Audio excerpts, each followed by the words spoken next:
minggu sudah pada tidur ini.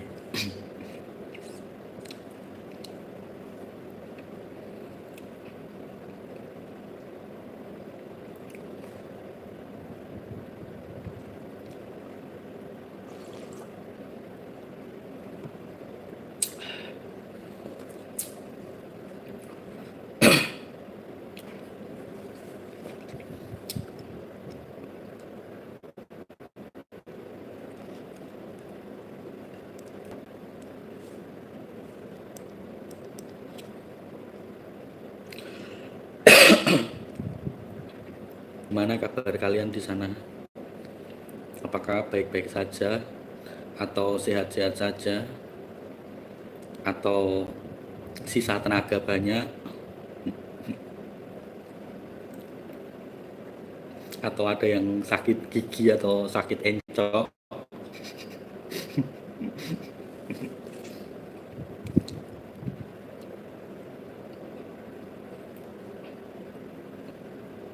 Nggak tidur menunggu.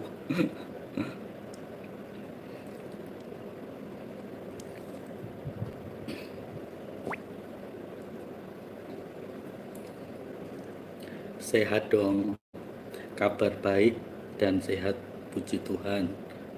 Puji Tuhan, kabar baik, baik-baik saja, sehat.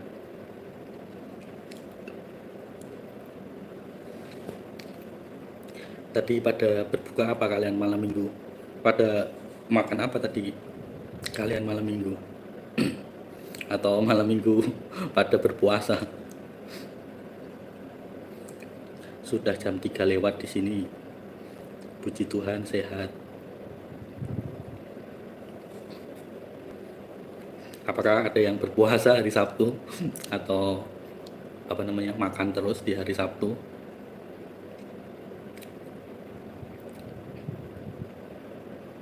Baru mau berbuka, wih hebat ya, berpuasa berarti. Puji Tuhan sehat-sehat, buka hati menanti.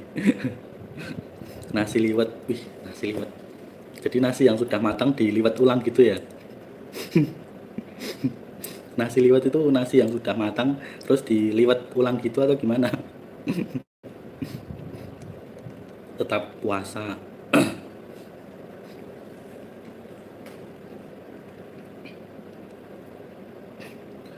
Berbuka makan nasi kuning, ayam boku sama kue panada.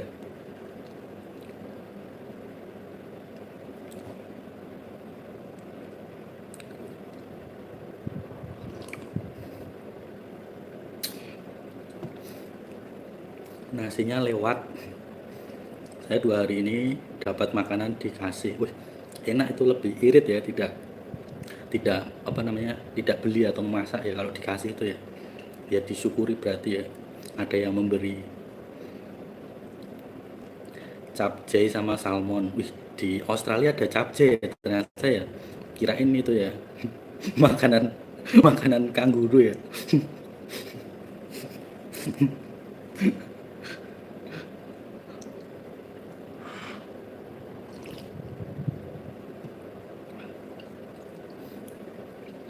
Nasi dimasak biasa pakai ikan teri, daun salam,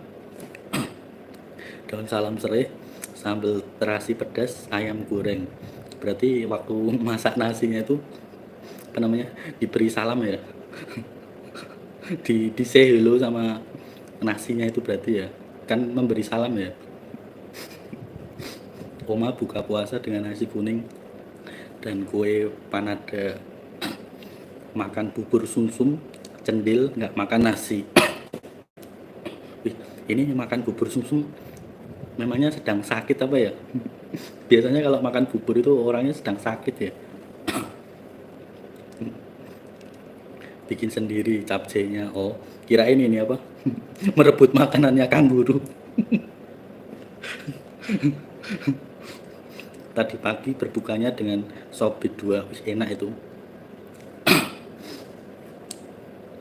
Tadi aku cuma makan ini apa? Nila goreng terus tambah terong goreng sama ini apa? Kangkung ya. Terus tahu-tahu sorenya tidur. Buka puasa dengan ikan bakar. Wih, enak itu ikan bakar. Yang penting ikannya saat dibakar nggak loncat-loncat ya.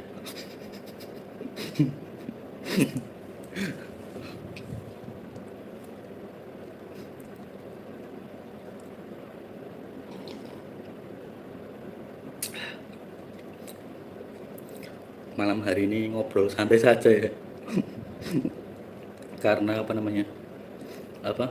Orang-orangnya itu sedang sibuk dengan ini apa? Info gempa ya. Sama ini info apa namanya? Gunung berapi ya. Gunung berapinya itu aktif semuanya ya. Dari Sabang sampai Merauke. Saya sebangsa dengan kanguru tapi tidak setanah air.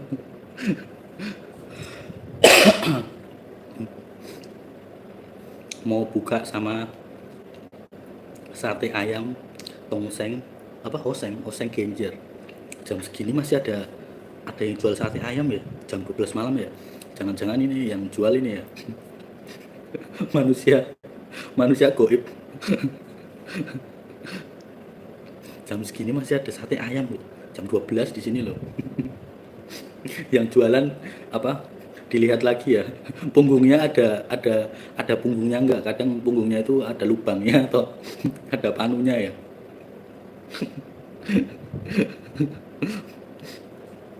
Masalahnya kalau jam segini tuh apa namanya, kalau jualan apa, masih ada yang jualan sate itu harus dilihat dulu ya, benarkah ini penjual sate atau tidak ya, karena sudah tengah malam ya. Biasanya kalau tengah malam itu kebanyakan itu ya modelnya bakmian ya, bakmi goreng, bakmi godok atau rebus ya. Kalau sate itu jarang ya, karena memang riskan ya jualan sate tengah malam itu. Biasanya kalau nggak penjual atau pembelinya itu yang harus dilihat lagi ya. Jangan sampai nanti penjualnya itu bakar sate itu yang datang bukan pembeli yang normal ya. Mungkin mereka yang tidak kasat mata itu datang ya. Oh tadi belinya jam 9 ya. Oh mudah-mudahan satenya masih enak dimakan ya.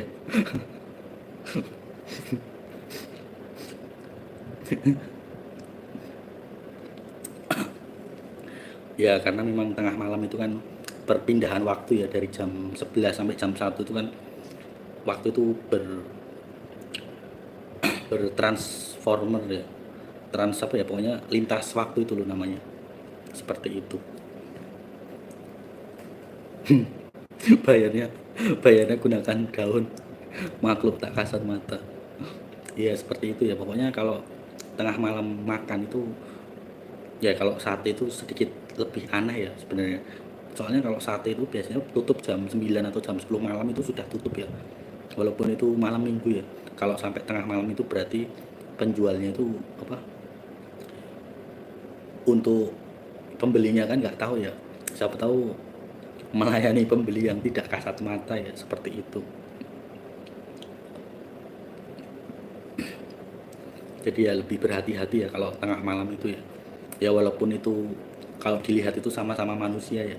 Ya padahal ya kalau kalian itu lebih teliti ya, dari mukanya atau dari apa, pundaknya itu biasanya berbeda sikap apa, tegapnya atau sikap badannya itu berbeda. Atau biasanya ya di bagian sini ya itu tidak ada garisnya ya, itu sudah alam lain ya. Kalau di daerah ini ya, di bawah hidung, antara mulut sama hidung di sininya itu tidak ada garisnya ya, berarti itu makhluk lain ya. Kalau kalian itu teliti ya, misalnya saja kalian beli sate tengah malam terus kalian tengok itu wajahnya, mukanya di bawah hidungnya itu tidak ada garisnya ya, berarti itu sudah makhluk lain ya, seperti itu. Harap berhati-hati. Terus biasanya ya apa, mimik wajahnya itu dingin, tatapannya itu dingin. Bukan berarti terus dia itu seperti es batu, itu enggak ya. Jadi ya memang dingin, jadi tidak ada respon sama sekali. Dipanggil itu ya apa namanya, menyautnya itu ya hanya datar, suaranya tidak ada temponya, seperti itu.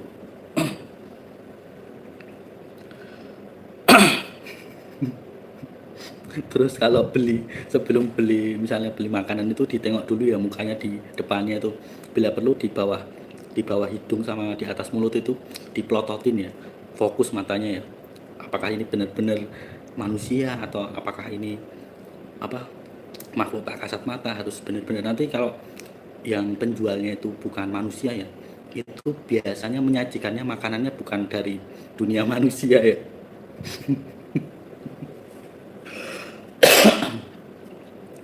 Seperti itu ya. Imam Belai sedang bangun ya, sudah bangun dia. Bangun dari tidurnya.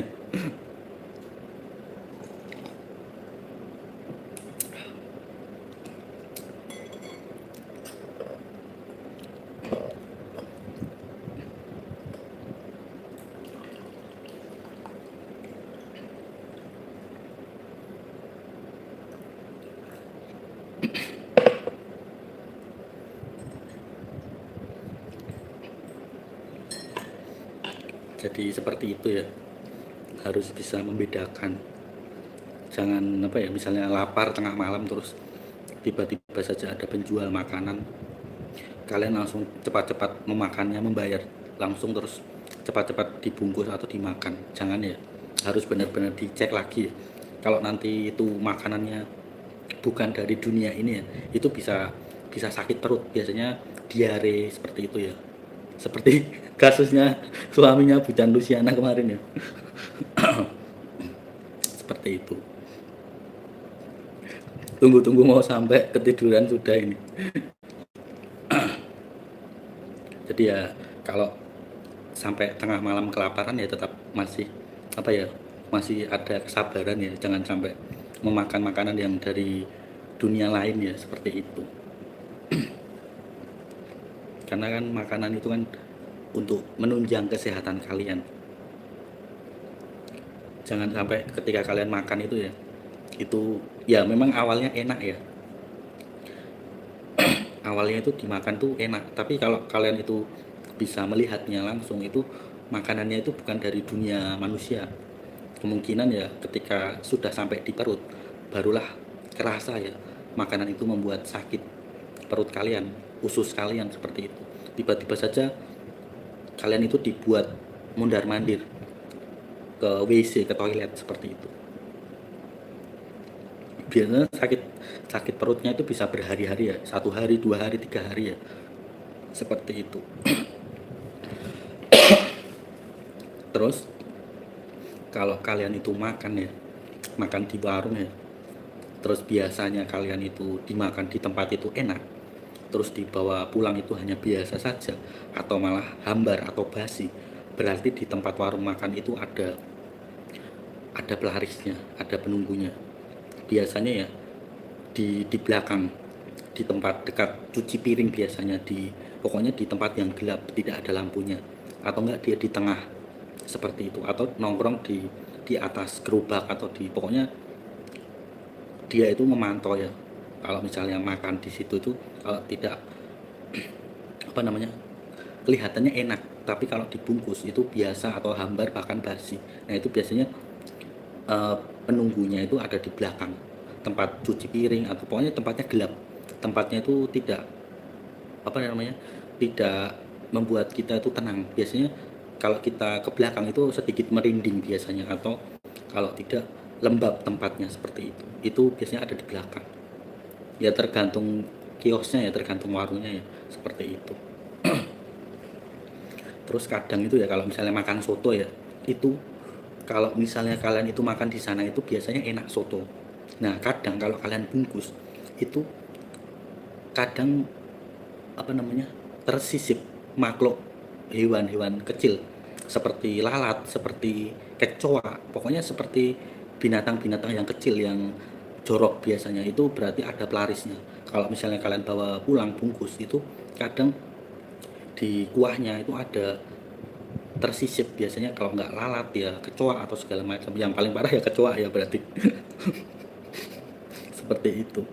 Terus kalau misalnya minuman juga ya, minuman juga itu biasanya ada, pokoknya ada serangga, biasanya serangga yang masuk di es teh atau es jeruk segala macam. Nah itu sudah, pokoknya diminum itu nanti akan sakit perut, seperti itu.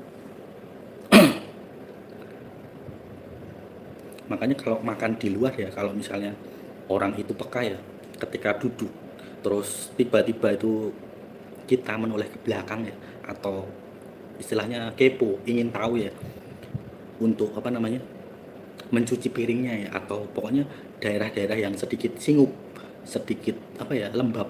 Nah, terus kita itu biasanya itu disuruh menoleh ke belakang, atau feeling kita untuk ke belakang. Nah, itu biasanya ada sesuatu hal di situ yang mereka sembunyikan, ya pelarisnya ya segala macam seperti itu. Terus kalau pokoknya semuanya itu ya bukan bukan terus setiap pedagang itu memakai pelaris, itu tidak ya. Jadi biasanya ya kalau rame rame rame sekali, rame banget kalau itu warung buka ya, tapi kalau sepi ya memang sepi sekali ya, seperti itu.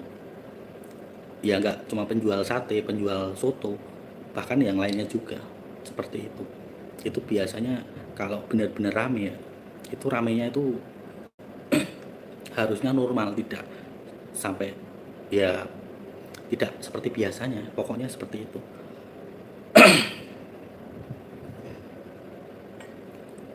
Biasanya ya dia itu ini nongkrong, entah itu di atas gerobaknya atau di belakang, berdiri seperti itu memantau ini pembelinya. Jadi pembelinya itu dilihat satu persatu, kayak dia itu menghipnotis ya, supaya makanannya itu enak, seperti itu.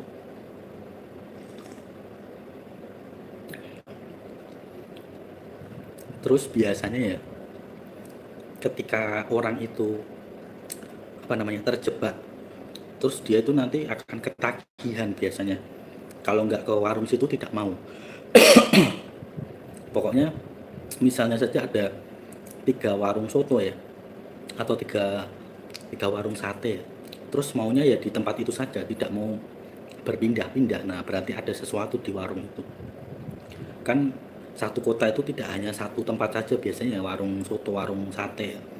Nah, kalau dan pasti yang enak itu nggak cuma satu saja, pasti ada 2 3 tempat, bahkan 4 atau 5 tempat ya, tidak harus satu tempat saja sebenarnya. Tapi dia ketagihan biasanya, kalau nggak di tempat itu nggak mau, seperti itu. Kayak ke tempat lain itu tidak mau, ogah-ogahan seperti itu. Nah, itu harap di apa namanya dilihat lagi, apakah kalian itu sudah tersihir, atau pokoknya dengan makanan mereka yang disajikan seperti itu. Pokoknya ada yang berbeda. Kalau nggak makan di situ kayak kayak kurang, kayak nggak, kita tidak mau seperti itu. Padahal kan itu kan satu kota itu biasanya kan makanan sate, soto segala macam kan banyak ya. Beberapa tempat ya, tidak hanya satu satu tempat saja. Seperti itu. Coba kalian, kalau kalian itu sudah di satu tempat terus pindah ke tempat lain, itu apakah apa namanya pelarisnya itu akan pindah atau tidak? Itu kalian harus coba ya. Seperti itu.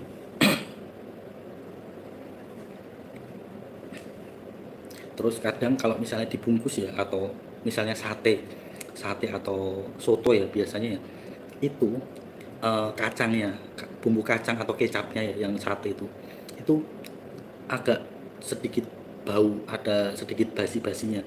Padahal dagingnya itu juga sama. Kadang daging daging ayam atau daging sapi atau daging, pokoknya sate-satean ya, itu pasti ada yang busuk ketika dibawa pulang. Kalau sudah dagingnya ada yang busuk, itu biasanya ada pelarisnya.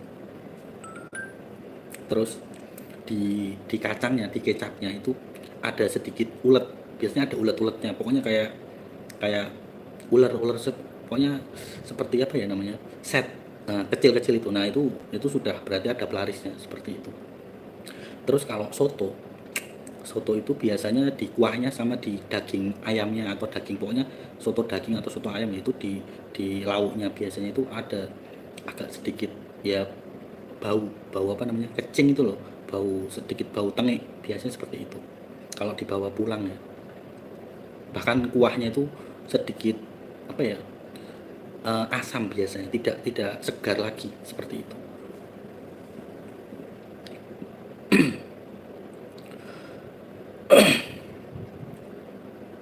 Makanya ketika makan di tempat situ ya, kalau misalnya sudah tahu, kalau orang yang peka itu baru sekali itu, misalnya sudah tahu, besoknya lah nggak bakalan ke tempat itu lagi. Tapi masalahnya kalau orang itu tidak tahu ya, malah apa namanya memakannya senang-senang saja ya, yang bahaya di situ, yang gawatnya di situ, seperti itu.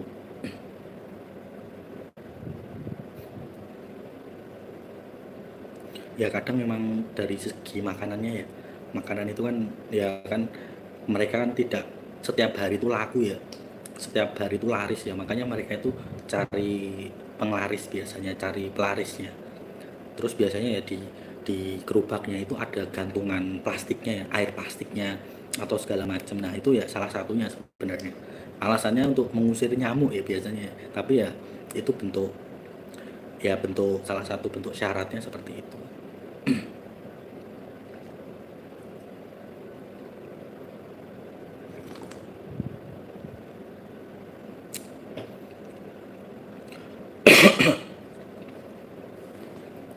Karena kan ada warung yang seperti itu, tidak semua warung ya, tapi memang ada.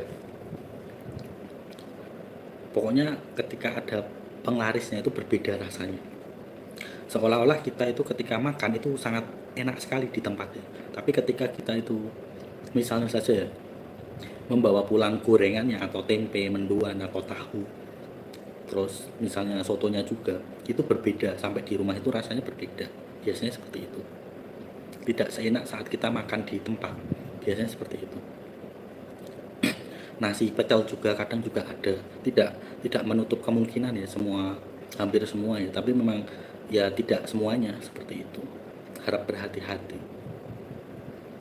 Makanya ketika membeli itu ya kalian harus melihat sosok penjualnya itu, ciri-cirinya bagaimana, apakah dia itu akan merespon dengan tempo suara atau hanya datar, itu juga mempengaruhi ya, ketika membeli di warung itu, di tempat itu, di kios biasanya seperti itu. Makanya kan harus kita itu teliti ya, makanya berdoa itu penting sekali, ketika kita sebelum makan itu berdoa ya, walaupun kita tidak sengaja ya mampir di warung atau di apa namanya tempat makan ya, terus tiba-tiba kita berdoa ya, kita tidak jadi sakit perut ya, tapi untuk hari berikutnya kita tidak akan ke situ lagi karena kita sudah tahu ya, seperti itu. Ya mungkin ketika kalian sudah selesai makan atau di jalan ya, itu biasanya ada orang cerita atau ada yang mengabari, kok makan di warung itu, memangnya di situ mbaknya atau masnya tidak tahu ya kalau ada pelaris, biasanya seperti itu ya. Kalau habis makan di warung itu ya, itu biasanya akan diberitahu oleh orang lain yang mungkin tidak kita kenal, atau mungkin teman kita atau sahabat kita, biasanya seperti itu.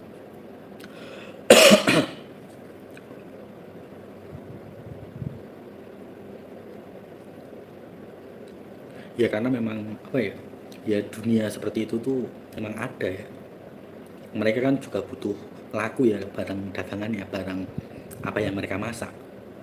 Terus di warteg juga itu juga ada, tidak, ya memang tidak semuanya di warteg itu juga ada, karena kan warteg itu kan bermacam-macam makanan ya, bermacam-macam variasi, kadang 2 hari diangetin atau dipanasin ulang ya, karena tidak laku ya, seperti itu. Ya harap berhati-hati, tidak menutup kemungkinan makanan yang murah-murah seperti itu juga ada pengarisnya juga. Seperti itu. Tapi yang aku sering jumpa itu, kalau tidak sate ya soto biasanya, ya karena memang paling aku suka itu makanan berkuah, sama apa namanya, ada kacang sama kecap biasanya, seperti itu.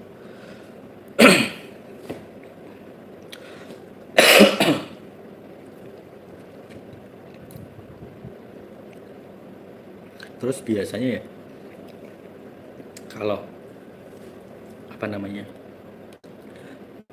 tidak cocok ya persyaratannya antara penjual sama penglarisnya itu ya, syaratnya tidak cocok, itu biasanya karyawan di dalam warung makan atau di resto itu, dia akan mengundurkan diri ya, karena memang tidak cocok suasananya. Itu karyawan di warung makan atau di rumah-rumah makan, misalnya penglarisnya, syarat penglarisnya itu tidak terpenuhi, itu bisa membuat karyawannya yang bekerja di situ itu pada pergi, pada mengundurkan diri, pada resign, seperti itu. Dan bisa berakibat apa namanya, penumbalan, biasanya ada yang ditumbalkan, ada yang harus ditumbalkan, seperti itu. Kalau rumah makannya itu sudah besar, biasanya seperti itu. Ya karena memang semuanya kan sudah terikat ya dengan pengarisan itu ya. Bahayanya kan di situ.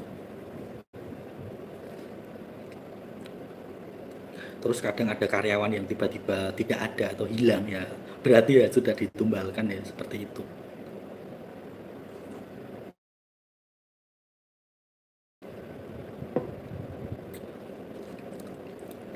Karena memang ada syarat yang harus dia penuhi menjual makanan itu, dengan bantuan yang tak kasat mata biasanya. Seperti itu, ada perjanjiannya biasanya. Nah, bahayanya di situ kalau misalnya karyawan tidak tahu, ya itu bisa saja karyawannya itu hilang begitu saja, ya, untuk tumbal biasanya. Terus seperti apa namanya, seperti brand-brand terkenal juga, ya, kayak tas, kayak sepatu, itu juga brand-brand seperti itu banyak yang menumbalkan manusia. Terus apa namanya, manekin, boneka-boneka itu, ya, kalau di luar negeri, ya, itu mereka ada yang menggunakan asli manusia, ya, manekinnya, ya. Jadi manusia itu karyawannya sendiri, ya, dijadikan manekin, di apa namanya, dijadikan lilin, dijadikan wax seperti itu ada loh di luar negeri.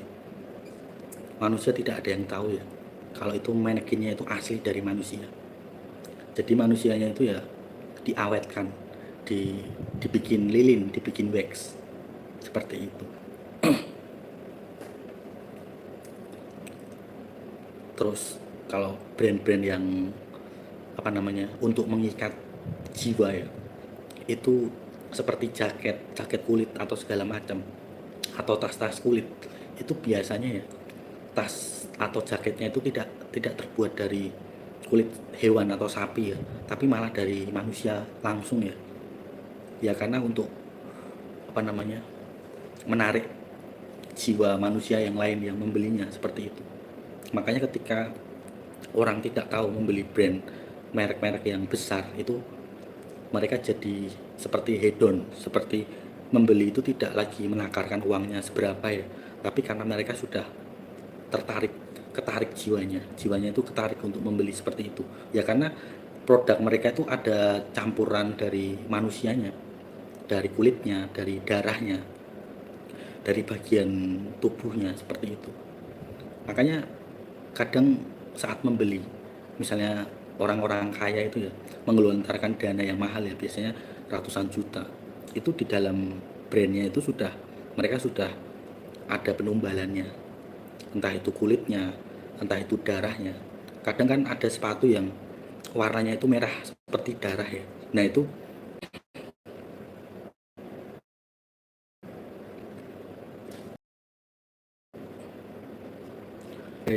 dari dahulu itu, supaya umurnya panjang, brand besar itu harus menumbalkan sesuatu seperti itu.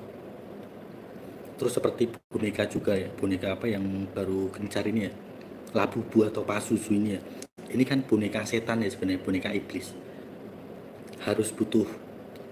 Jadi ketika pemiliknya tidak tahu, ya, ya pemiliknya nanti akan disayat, akan seperti kucing itu loh, dicakar, ya kulitnya, mukanya seperti itu, karena tidak tahu.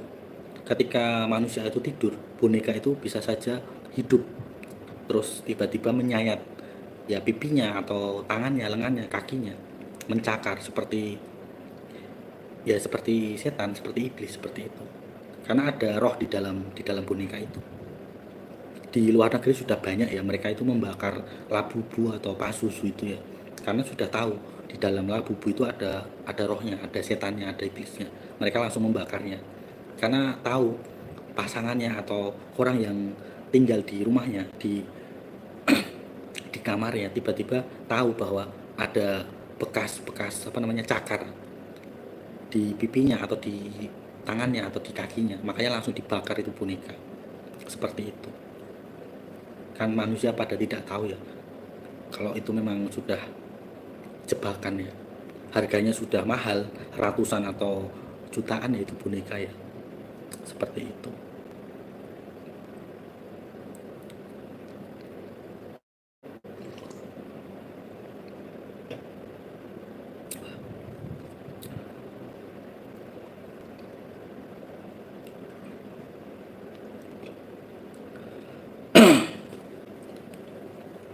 Makanya ya harap berhati-hati ya ketika membeli brand yang mahal khususnya.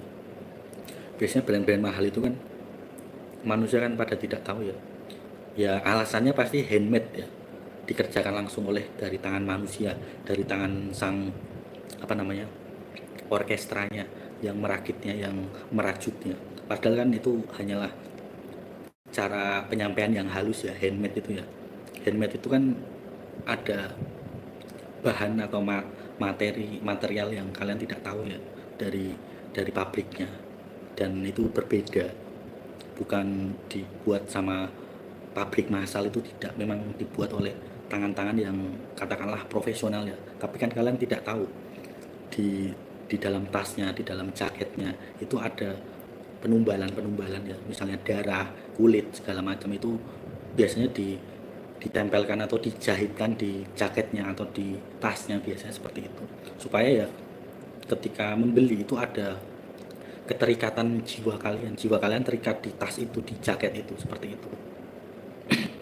Ya memang kalau tidak tahu ya bakalan membelinya seperti itu, terhipnotis atau tersihir oleh brand-brand yang mahal, biasanya seperti itu.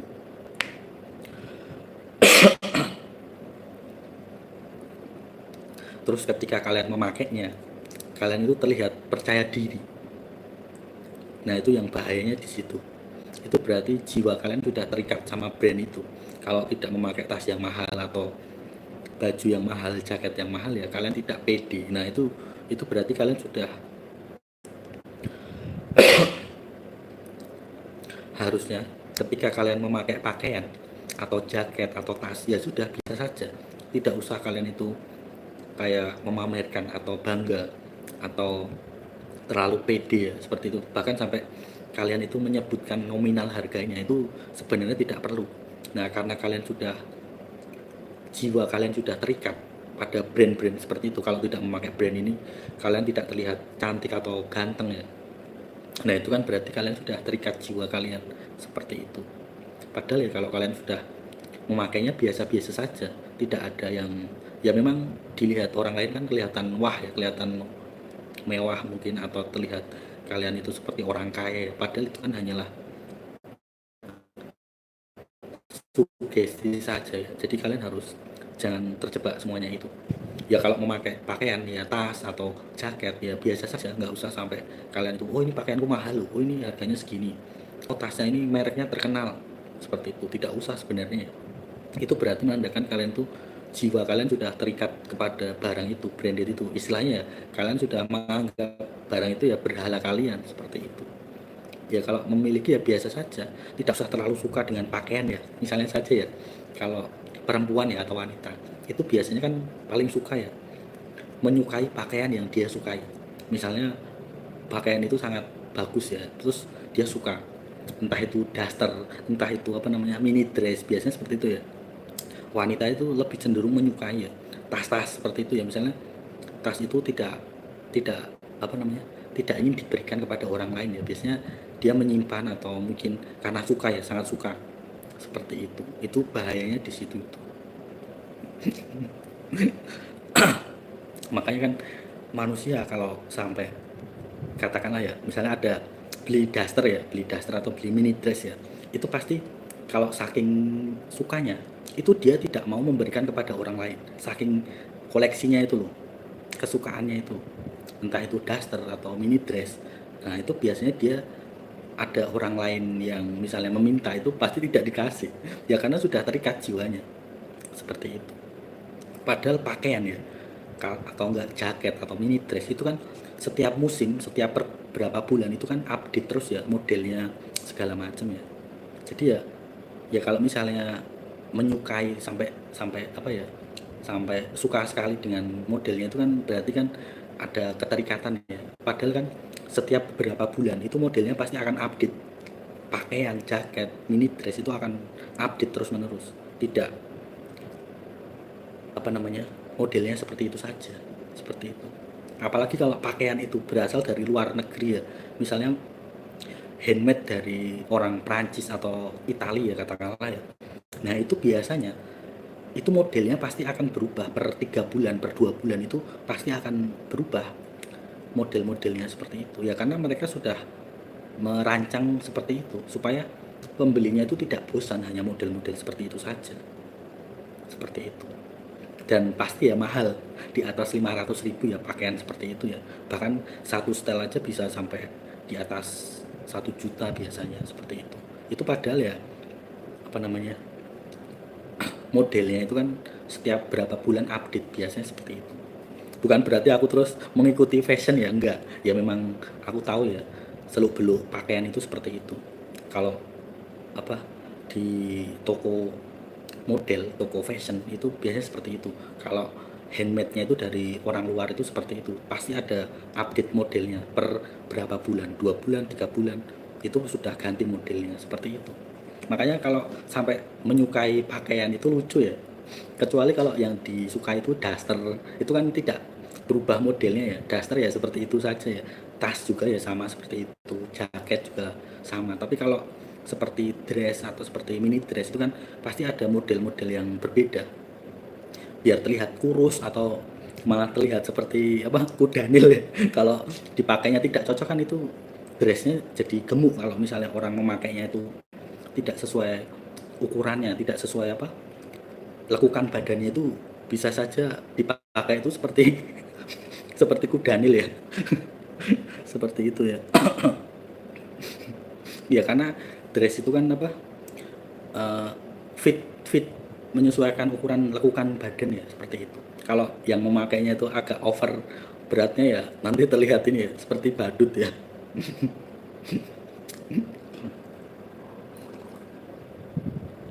Ya seperti itu.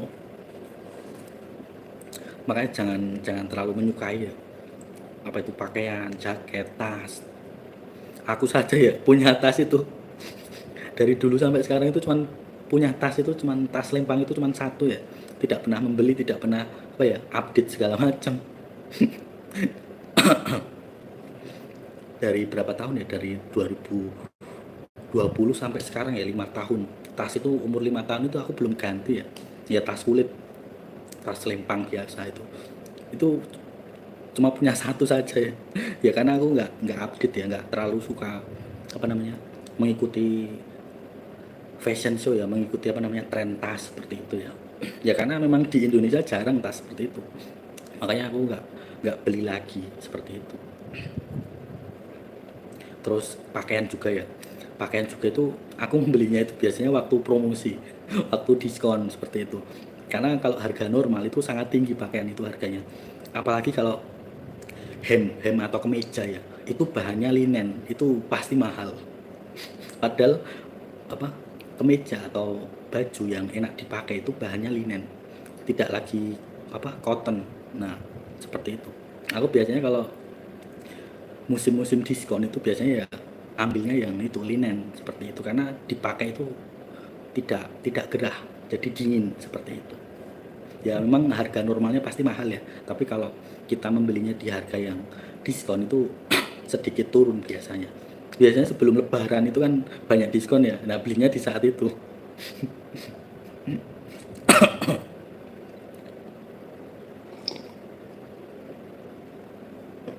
Seperti itu ya.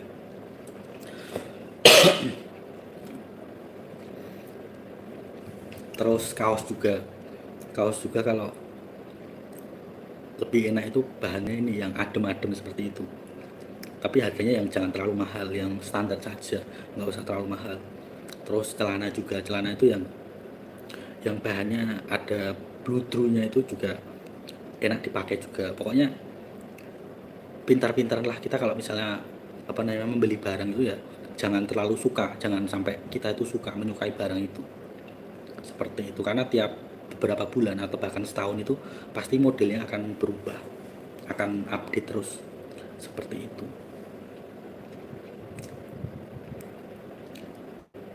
Terus kalau kalian ke luar negeri ya, misalnya bepergian ke luar negeri, aku beri tips ya kalau membeli barang pakaian branded segala macam.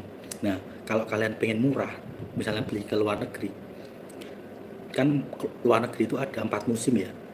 Nah kalau kalian itu membeli barang di luar negeri, misalnya seperti jaket atau mantel yang untuk apa namanya kayak blazer modelnya itu ya.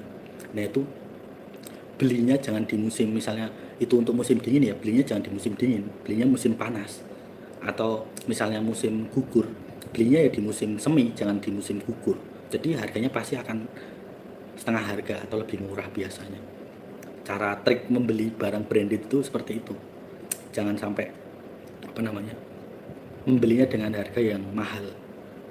Seperti itu. Ketika musim itu dingin, ya kalian harus membeli pakaian yang dijual musim panas. Itu pasti murah. Ya karena nggak akan ada yang memakainya seperti itu. Jadi disimpan, misalnya ya kalian harus beli 2 lemari seperti itu.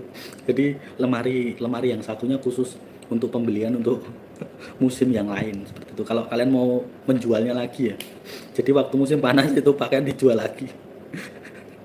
Itu cara bertahan hidup seperti itu.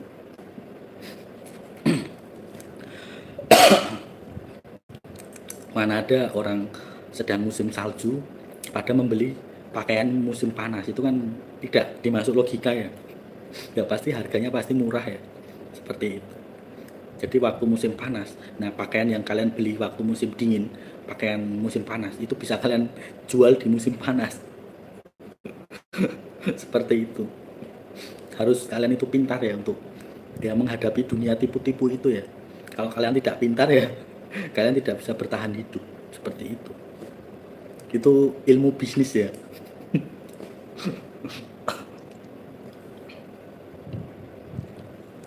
Seperti itu.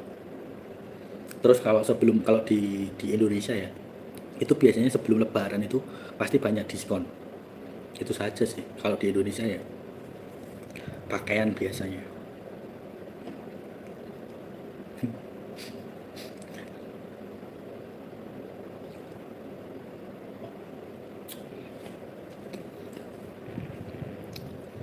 Karena di aku scroll TikTok itu ya, isinya itu orang-orang sedang berbisnis ya, apa namanya, sedang apa namanya, menyambung hidupnya ya, ya pokoknya pindah-pindah ya cara usahanya ya seperti itu. Jadi secara tidak langsung itu aku belajar dari mereka ya. Oh, kalau misalnya ini jadinya seperti itu, oh kalau seperti ini jadinya seperti ini.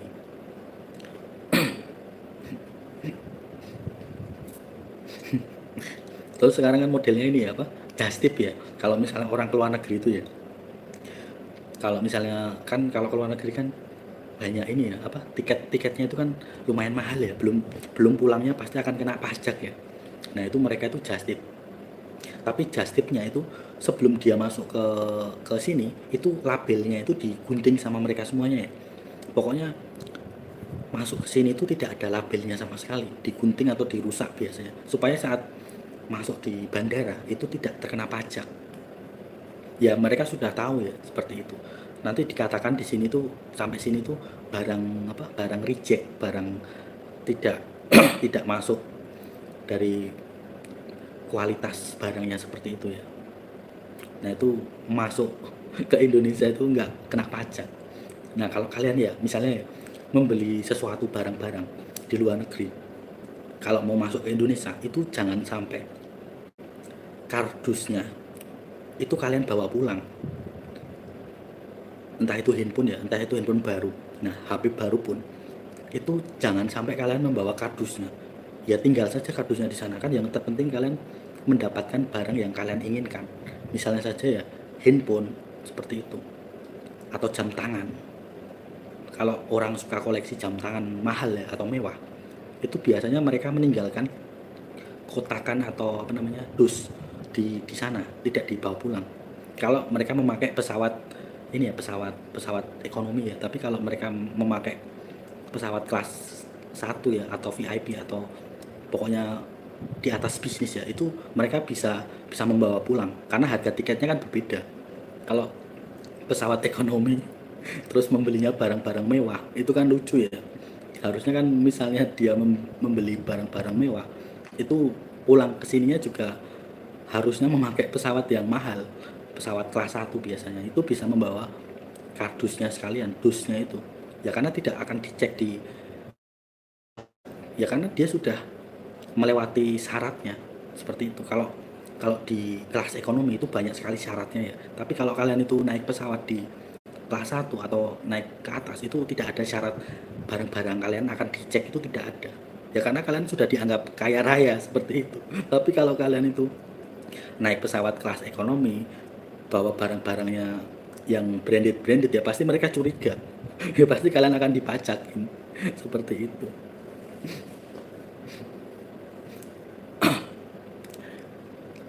Makanya kan banyak orang-orang kaya, konglomerat itu tidak memakai vaksin karena mereka menyewa jet pribadi. Mereka memakai pilot, membayar pilot itu ya, pilotnya itu tidak memakai vaksin, tapi mereka harus mengeluarkan banyak uang seperti itu, dan tidak ada pemeriksaan yang ketat.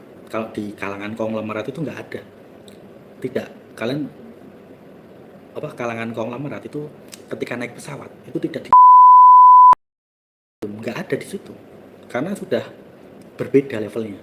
Kalau di ekonomi pasti akan banyak peraturannya ya, karena itu kan untuk ekonomi itu kan sebenarnya untuk kelas budak ya, kelas kelas apa namanya, kelas perbudakan. Tapi kalau di kelas 1 ke atas, bisnis ke atas itu biasanya tidak ada. Pokoknya pemeriksaan barang-barang yang sudah dibeli di luar negeri itu sudah tidak ada pemeriksaan lagi, tidak disentuh oleh badan pajak biasanya seperti itu. Makanya ada perbedaan di sini ya, seperti itu. Makanya kalau ada orang yang membeli branded tas, terus apa namanya, jaket, topi, handphone, terus dia naiknya kelas ekonomi ya pasti akan ikut aturan yang ribet. Tapi kalau dia naiknya kelas bisnis ke atas, kelas 1 atau yang paling atas itu, atau private jet, ya pasti tidak akan diperiksa.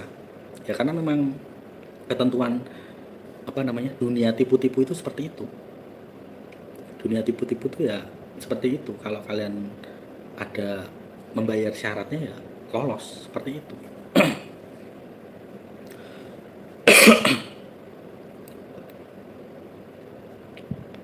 Makanya kan manusia ya kalau terjebak semuanya ya sudah seperti scan wajah itu ya. Manusia itu kan nggak tahu ya jebakan scan wajah itu ya. Padahal scan wajah itu membuat terkoneksi dengan rekening mereka. Kan ketika kalian scan wajah ya, itu ada biodata kalian, nama kalian ada, golongan darah kalian ada, nomor HP-nya ada, terus nomor rekeningnya juga ada. Itu kan tersambung ya. Scan wajah itu kan tersambung dengan barcode, dengan QRIS, dengan mobile banking segala macam, terus dengan aplikasi itu yang untuk pemesanan hotel atau pemesanan segala macam itu kan terkoneksi semua ya, scan wajah itu. Nah itu kan sebenarnya jebakan ya, kalau kalian itu peka ya. Ketika kalian meninggalkan jejak scan wajah misalnya di pesawat ya atau di bandara, sebelum kalian masuk pesawat atau masuk kereta ya, itu kan sudah mulai pada scan wajah ya, itu tanpa harus membeli tiket atau mencetak tiket atau karcisnya ya. Nah itu hanya melalui scan wajah itu kalian bisa langsung masuk tanpa harus melalui petugas ya, melalui orang yang mengecek tiket itu ya. Kalian hanya menyekan wajah kalian itu bisa langsung masuk, padahal itu jebakan semuanya ya. Tapi manusia tidak pada tahu ya. Itu kalau misalnya di tempat itu, di lokasi itu ada orang IT yang pintar membajak atau hacker ya katakanlah, nah itu identitas kalian bisa dilacak, bisa terbobol rekening kalian. Itu kan terkoneksi ya scan wajah itu dari aplikasi mobile banking, aplikasi pemesanan hotel, terus aplikasi nomor rekening kalian, terus ada aplikasi yang untuk transaksi digital biasanya seperti itu, entah itu saham, entah itu yang sekarang itu Bitcoin ya segala macam. Nah itu bisa membobol kalau kalian scan wajah ya. Itu jebakan sebenarnya. Makanya banyak tiba-tiba rekening itu hilang gara-gara salah satunya itu scan wajah. Tiba-tiba di rekeningnya itu ada 1M atau 2M, 5M tiba-tiba hilang, dan bank tidak mau bertanggung jawab. Ya karena salah satunya ya ketika ada hacker atau IT di wilayah itu, di titik itu, saat kalian scan wajah itu terkoneksi, ada wifi-nya, ada tor oleh layar mereka. Oh orang ini dengan biodata ini, nama, golongan darah, nomor HP ini, ternyata ada rekening di dalamnya sangat banyak. seperti itu terkoneksi semuanya. Makanya ketika ada kebobolan nomor rekening ya sudah, berarti ada sangkut pautnya, ada koneksinya antara aplikasi, antara scan wajah, antara nomor handphone. Nah, scan wajah ini kan berhubungan dengan AI ya sekarang. Nah, AI ini kan bisa merekam wajah kalian, bisa merekam suara kalian. Nah, itu AI sekarang itu digunakan untuk menjadi diri kalian palsu. Jadi menyamar sebagai kalian, tapi dalam bentuk AI. Jadi palsu. Jadi bisa meniru suara kalian, meniru wajah kalian. Jadi tidak usah memakai biodata kalian lagi. Jadi lewat AI itu konfirmasi untuk bisa membobol rekening kalian itu lebih mudah, tanpa harus memakai biodata kalian, hanya scan wajah kalian sama suara kalian. Itu nanti dikirimkan dan rekening kalian akan terbobol sama mereka. Bahayanya di situ. Itu jebakan semuanya.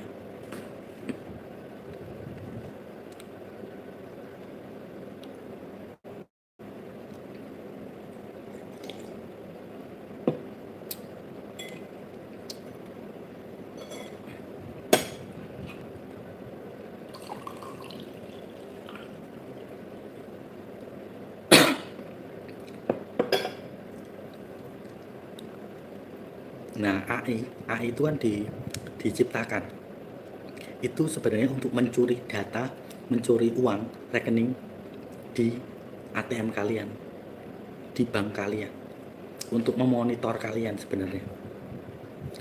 Dan AI itu kan dikonfirmasi oleh handphone ya, oleh HP kalian. HP kalian kan sekarang sudah banyak aplikasi AI-nya ya. Nah, itu terkoneksi.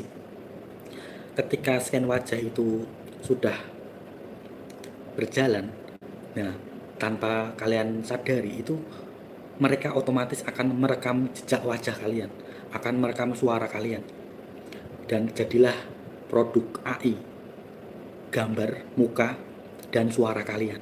Jadi ketika kalian itu kehilangan uang di dalam rekening, nah otomatis ini IT atau hacker ini sudah memakai data kalian melalui wajah kalian, melalui menyamar menjadi diri kalian, jadi wajah kalian, suara kalian langsung dikirimkan ke sana, ke pihak bank, dan sudah terlewati syarat biodata yang nama kalian terus segala macam, karena muka kalian, suara kalian itu sudah sesuai dengan apa yang ada di data bank. Seperti itu bahayanya di situ.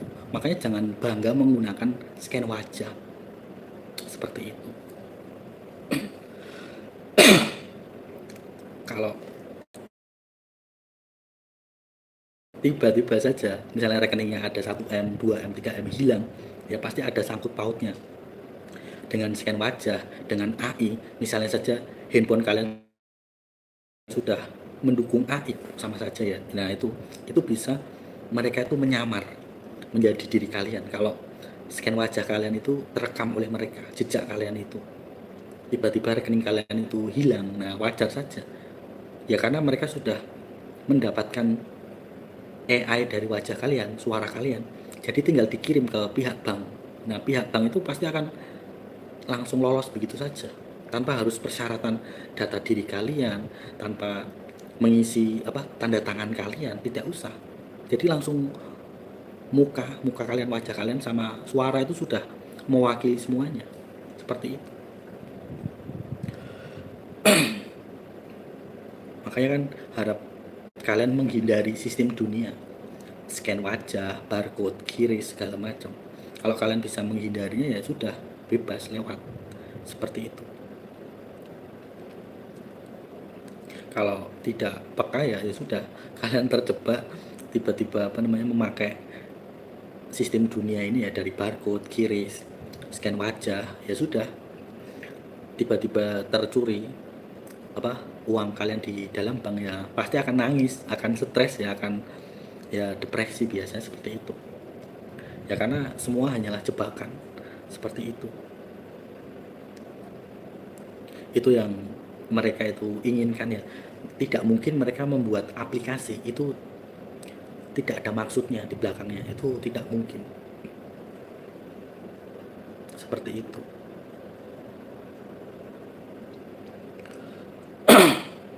Makanya kan manusia itu harus menyadarinya. Tapi kalau manusia itu tidak menyadarinya ya sudah. Karena kan aplikasi itu memang embel-embelnya ya dari depannya itu untuk mempermudah manusia mengakses secara instan ya. Tapi maksud dibaliknya itu embel-embel mempermudah itu otomatis mempermudah mereka juga mendapatkan data kalian seperti itu. Semakin akses kalian itu mudah, semakin mereka itu juga mengakses data diri kalian juga sangat mudah. Katakanlah mengobrak-abrik biodata kalian itu juga mudah karena akses yang kalian akses itu mudah. Seperti itu. Otomatis ya mereka juga semakin mudah untuk mencari data diri kalian. Seperti itu. Kalau manusia itu tidak menyadari ya tiba-tiba apa namanya semuanya diserahkan ya data-data, termasuk yang kemarin itu ya apa scan retina mata ya. Nah itu kan bahaya. Itu kalau dipergunakan dengan salah, nah itu data kalian bisa diambil, dimanfaatkan oleh mereka untuk keperluan-keperluan yang kalian tidak tahu. Seperti pinjol, katakanlah pinjol. Nah, tidak usah memakai KTP kalian. Hanya scan retina mata, itu mereka bisa mengajukan pinjol. Ini gambaran kasaran saja ya. Itu bisa mereka itu mendapatkan pinjol. Hanya mendapatkan retina mata kalian, scan retina mata kalian. Makanya kan retina mata kan itu mereka mau ambil, mereka sudah memberi uang kalian ya 200.000, 300.000 ya. Padahal itu kan data diri kalian sendiri. Tanpa tidak kalian tahu, sadari, kalian sudah menjual data diri kalian sendiri melalui scan retina mata. Seperti itu. Makanya kan kalau manusia sampai menjual retina mata ya sudah. Tiba-tiba saja nanti ada tagihan pinjol ya katakanlah. Nah dia kaget, loh aku nggak merasa pinjaman online, kenapa kok tiba-tiba aku ditagih? Seperti itu. Atau tiba-tiba data diri kalian itu dimasukkan ke dalam bank untuk hutang ya, untuk hutang atau segala macam keperluan yang katakanlah memakai data kalian. Nah itu kan kalian tidak tahu. Tiba-tiba kalian tidak merasa pinjam bank, tiba-tiba kalian disuruh melunasi tagihan-tagihan ini kan kalian tidak tahu ya. Seperti itu.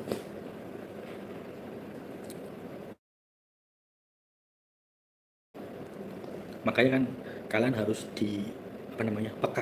dipekakan hati kalian, roh kalian supaya tahu ya. Seperti itu. Kalau kalian tidak tahu ya sudah terjebak, nanti uang kalian akan dicuri oleh sistem dunia. Tiba-tiba kalian sudah mengumpulkan banyak uang. Seperti itu.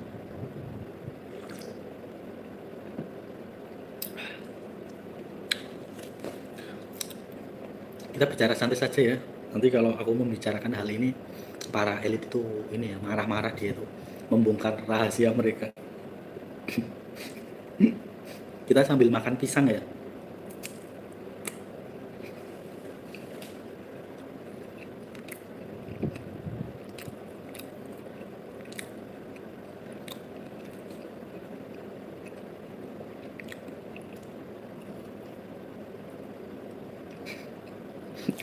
Nggak kerasa ya, sudah 1 jam.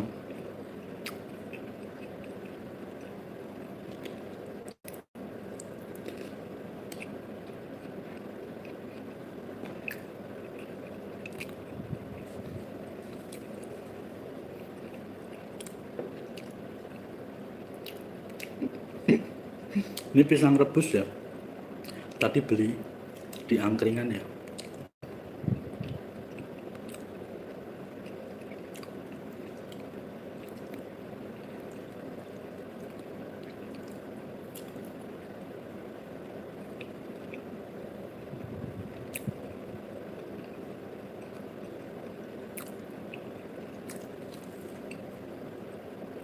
Pisang rebus ini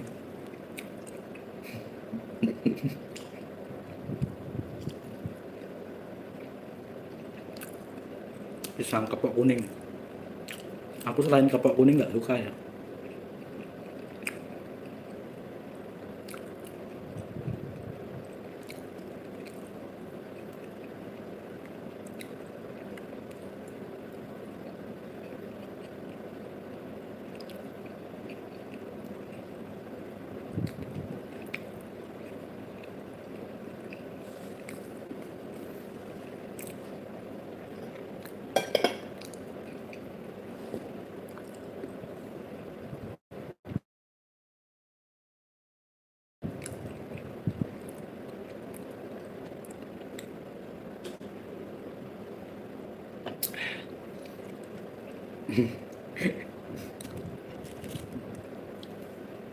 Aku beli berapa tadi? Beli dua pasang ya.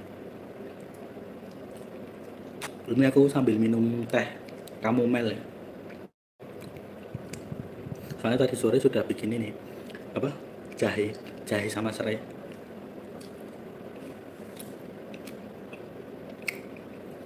Kita ngobrol santai saja ya.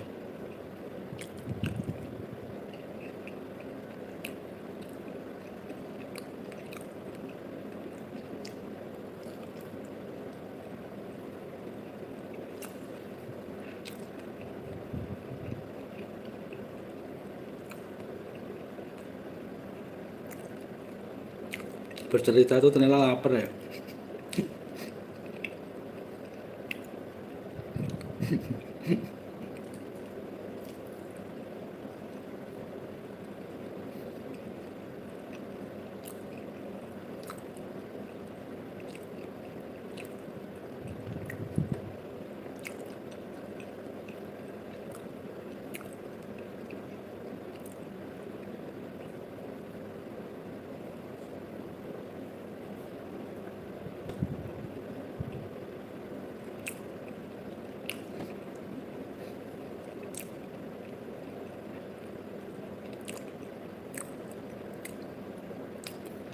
Kalau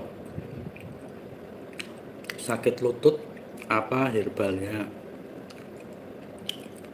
Makan kacang panjang mentah, terus sama ini apa namanya itu, satunya kenikir ya, itu juga bisa.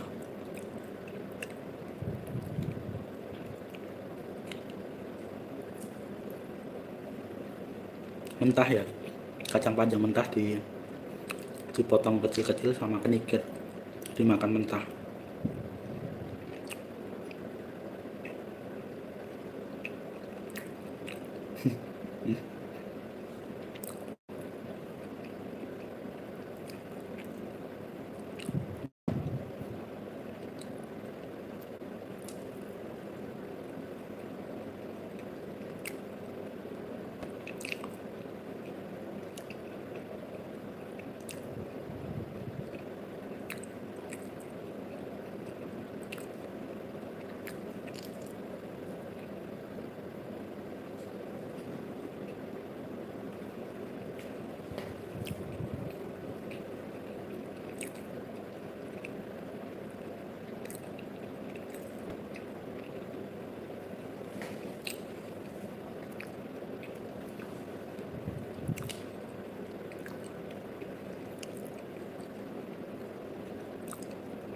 Daun salam juga bisa.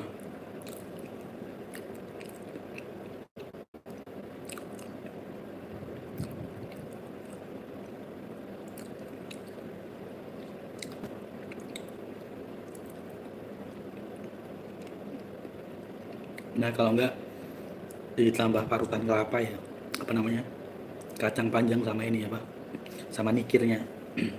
Kalau bisa kenikirnya mentah ya, kalau enggak mampu ya direbus dulu 5 menit seperti itu. Itu buat kaki ya, buat saraf di kaki.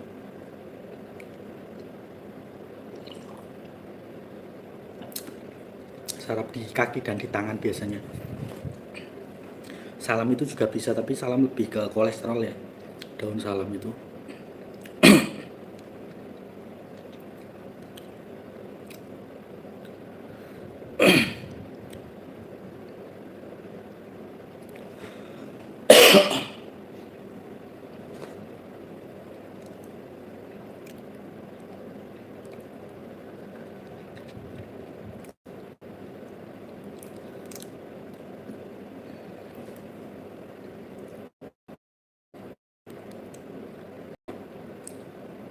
Terus apa lagi ya? Kalian tahu ini apa?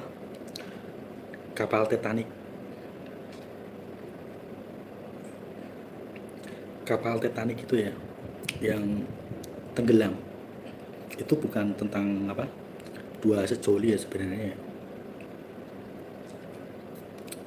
Bukan dua pasangan itu ya, bukan film tentang cinta-cintaan sebenarnya.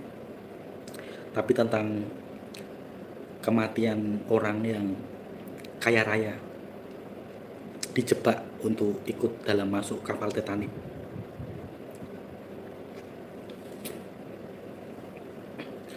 Itu kan banyak apa namanya jebakan di situ ya.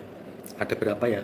Pokoknya beberapa orang di situ kan hartanya itu diambil alih ya, supaya bisa mendirikan bank sentral.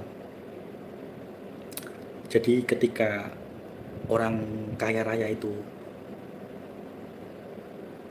terjebak naik ke kapal Titanic itu ya, tiba-tiba saja ya para elit itu menguasai hartanya, uangnya. Karena untuk berinvestasi ya harus menjebak orang yang punya banyak uang itu, dihilangkan nyawanya. Makanya dibikinlah kapal Titanic. Setelah orang-orang yang berada di kapal Titanic itu tidak ada ya, meninggal semuanya ya, pindah alam, barulah para elit ini mendirikan bank sentral untuk menyimpan data orang-orang di seluruh dunia, untuk mengontrol dunia.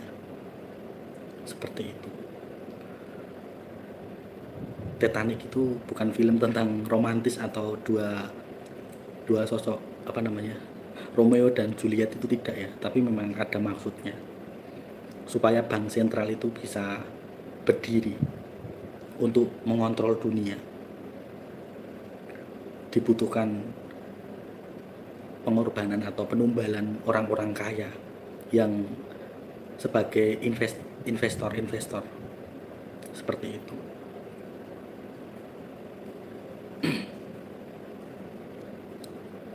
Terus mereka itu mendirikan bank sentral untuk mengendalikan manusia, mengontrol ekonomi manusia. Perbankan itu kan hanyalah pengontrolan saja ya, memonitor manusia ada punya harta berapa, itu kan dikontrol sama bank supaya tahu data di dalam bank itu mereka punya tabungan berapa. Seperti itu kan metrik jebakan ya, perbankan itu. Makanya kalau kalian itu ada uang di bank ya segera diambil semuanya, jangan disisakan. Ya sisakan ya buat administrasi saja, 50.000 atau 100.000 ya. Kalau bisa diambil semua ya diambil semua. Seperti itu. Makanya kan para elit itu kan kaya raya, beberapa keturunan ya sampai sekarang ya. Ya karena sistemnya itu berjalan.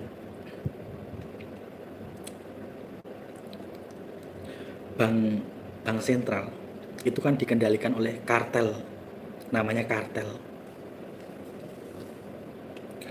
Kartel ini seperti apa ya, seperti menyodorkan, katakanlah apa ya, pinjaman online kalau sekarang ya, seperti memberi hutang. Jadi hutang itu tidak bisa bakal terlunasi sampai kapanpun, itu hutang tidak akan bisa terlunasi karena hutangnya itu terikat dengan, misalnya ya, hutangnya itu disodorkan oleh suatu negara. Nah, negara itu berhutang pada bank sentral ini. Walaupun negara itu berusaha untuk membayar hutang, itu tidak akan bisa lunas. Karena bank sentral ini sistemnya harus berjalan terus. Makanya ada inflasi, ada namanya pencetakan uang. Bahkan rakyatnya dari suatu negara walaupun sudah menghasilkan uang, menghasilkan devisa bagi negara, itu belum bisa melunasi bank sentral itu karena dikendalikan oleh kartel. Sistemnya itu tidak akan bisa terlunasi sampai kapanpun, karena kalau sampai bisa terlunasi, maka bank sentral itu akan berhenti sistemnya alias bangkrut, karena sistemnya harus berjalan terus. Modelnya seperti itu. Kalau sampai negara itu bisa melunasinya, berarti bank sentral itu mulai runtuh, mulai bangkrut ya, karena sistem itu harus berjalan terus, memperbudak negara-negara, bahkan melibatkan rakyatnya dengan inflasi, dengan devisa seperti itu. Itu yang memegang adalah para elit dan kartel namanya. Makanya terciptalah bank sentral ketika kapal Titanic itu sudah tenggelam, makalah muncul bank sentral seperti itu. Makanya sampai kapanpun negara mau melunasi hutang itu tidak akan bisa, karena sistem kartel ini yang terus memiutangi, membuat negara itu harus berhutang kepadanya.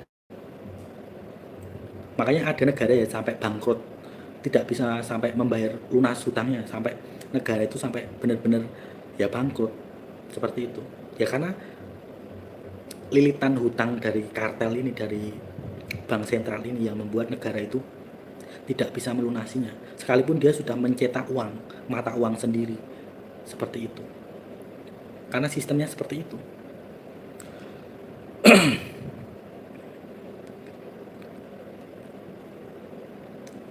Bank sentral itu sangat ini ya, sistemnya sangat, semisal sistemnya berhenti, tidak ada hutang, sistem hutangnya itu tidak berjalan ya, mati ya, pasti akan runtuh itu bank sentralnya.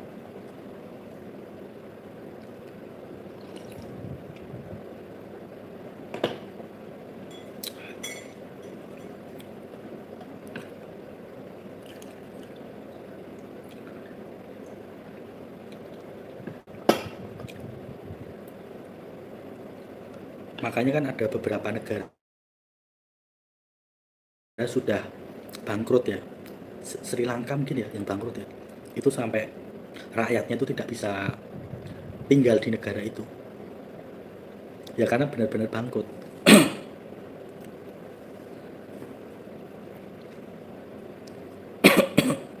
Seperti itu. Makanya kalau manusia itu sadar, dia akan keluar dari sistem bank sentral itu, akan keluar dari sistem perbudakan.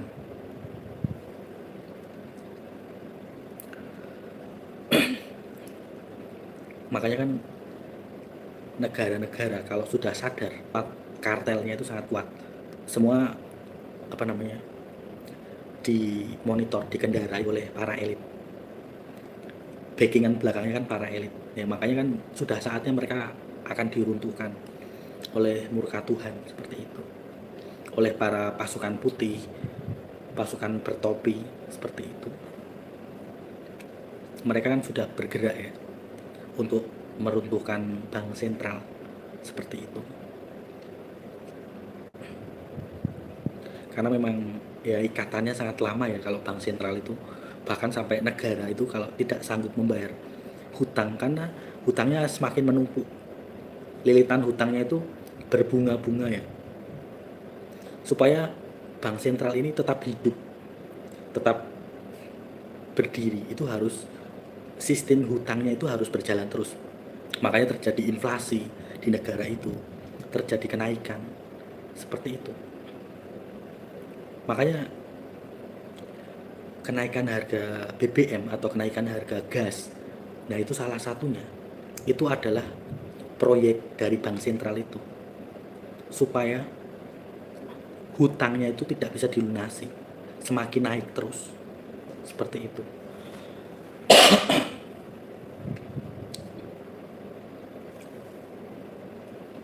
Itu kan sudah ada sejak kapal Titanic itu tenggelam ya, barulah muncul itu namanya bank sentral, bank pengontrolan dunia.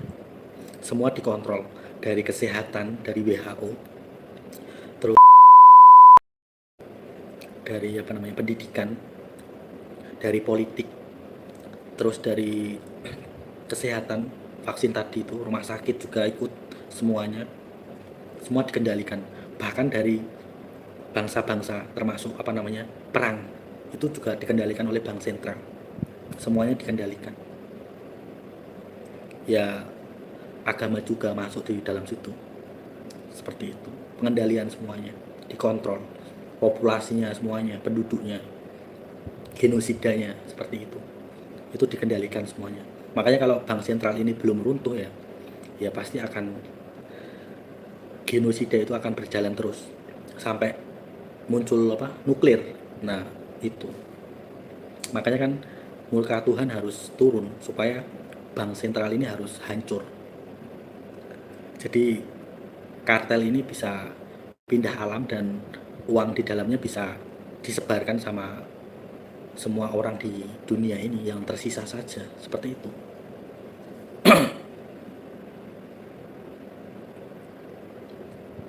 Makanya kan banyak manusia yang sudah mengambil uang di dalam banknya ya. Kalau kalian tahu ya, mereka yang kemarin tersita sama diblokir ya sama PPATK ya kalau nggak salah. Itu mereka sudah pada mengambil ya harta mereka yang miliar atau ratusan juta di dalam rekening itu, mereka sudah mengambilnya karena mereka tahu bahwa perbankan ini hanyalah jebakan untuk mencuri uang mereka, manusia ini yang menabung di bank, seperti itu.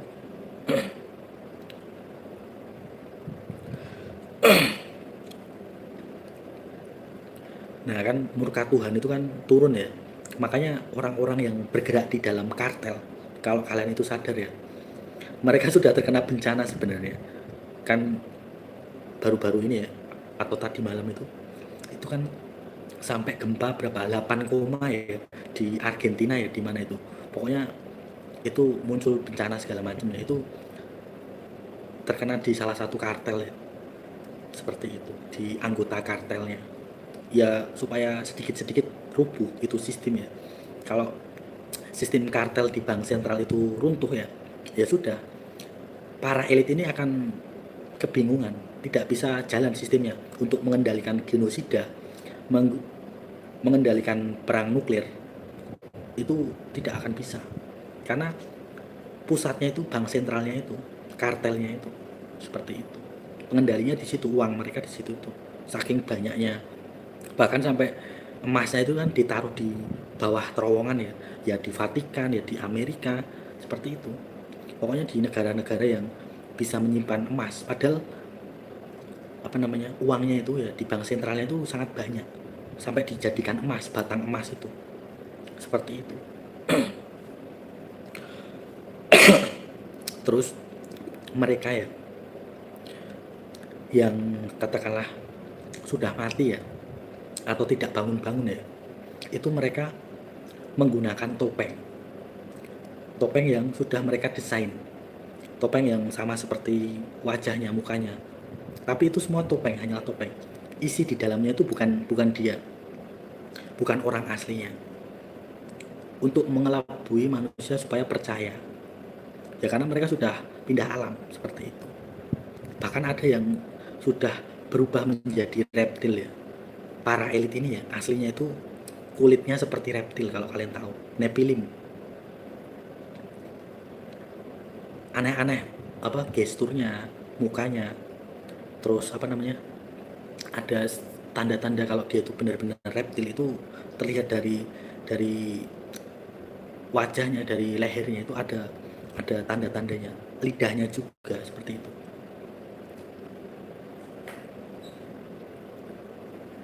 Makanya kan kalau kalian itu ini ya apa, sama seperti di apa itu di Vatikan ya, yang namanya siapa itu, aku sampai lupa, yang di peti kaca itu kan nggak bangun-bangun ya, saking jengkelnya ya, di jengkel, nggak bangun-bangun ya, itu sampai apa namanya membuat topeng. Kalau nanti dia itu tidak bangun-bangun, itu ada yang menyamar jadi dia nantinya, jadi memakai topeng wajahnya, tiba-tiba ya seperti itu nanti kalau misalnya ada ketika dia dikonfirmasikan bangun, itu bukan dia ya, ya karena sudah memakai topeng ya. Seperti itu ya, karena mau dikasih mantra-mantra itu nggak bangun-bangun, saking jengkelnya. Itu mereka sudah membuat topengnya, topeng palsunya, tiruannya, seperti itu ya. Itu namanya aku sampai lupa ya, namanya siapa ya. Kirain namanya Bejo.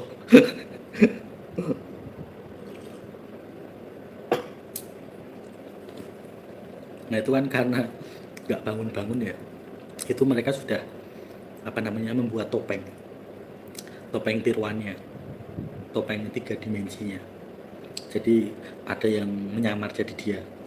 Itu pun kalau mereka masih hidup ya, karena kan ya bencana-bencana ya, ini kan banyak sekali bencana ya kalau kalian itu peka ya. Gempa bumi, banjir, tsunami, porak-poranda, pokoknya dunia itu ke depannya itu tidak ada kabar baik ya. Di berita-berita, di media-media itu akan tersiar semuanya tangisan, porak-poranda, tidak ada berita bahagia, sukacita, itu nggak ada. Karena dunia 66 itu sedang dibersihkan, seperti itu. Seperti itu ya. Makanya kan sudah ada di firman Tuhan ya. Tuhan itu datang bukan membawa damai, melainkan membawa pedang pemisah antara mana yang baik, mana yang jahat. Seperti itu. Makanya yang jahat akan dipindah alamkan dan yang baik yang akan tersisa. Itu kan sudah ada di firman Tuhan. Kalau manusia bisa mengartikannya seperti itu. Makanya ya, setiap kota nanti atau setiap negara bahkan ya, itu bisa saja ya, masing-masing kota itu hanya tersisa 3 orang saja ya yang masih hidup.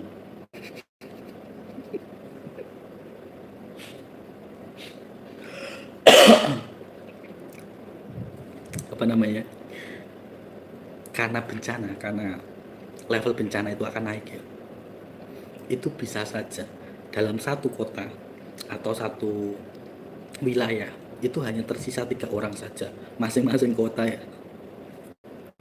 Ya karena memang hanya tersisa orang-orang baik saja yang akan tertinggal.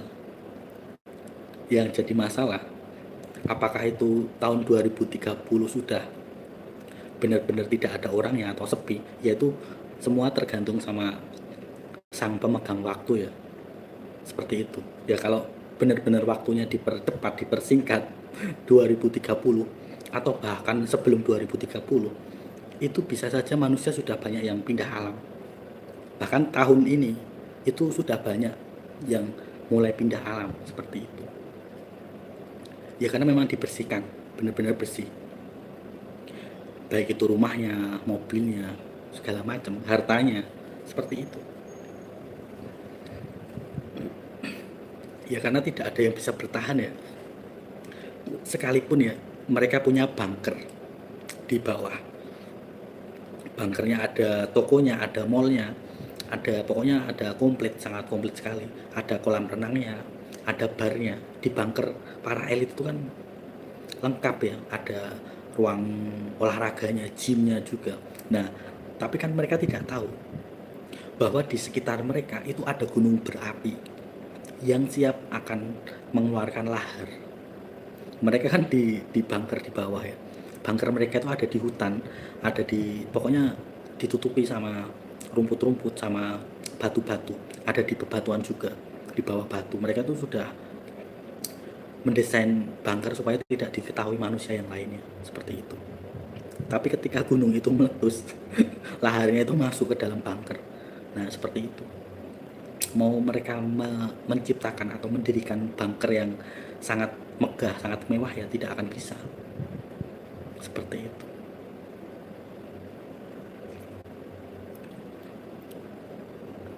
Makanya kan semua elemen gunung yang tidak aktif mulai aktif semuanya. Itu kan karena untuk supaya mereka yang bersembunyi di dalam bunker itu ya juga ikut merasakannya, ya seperti itu.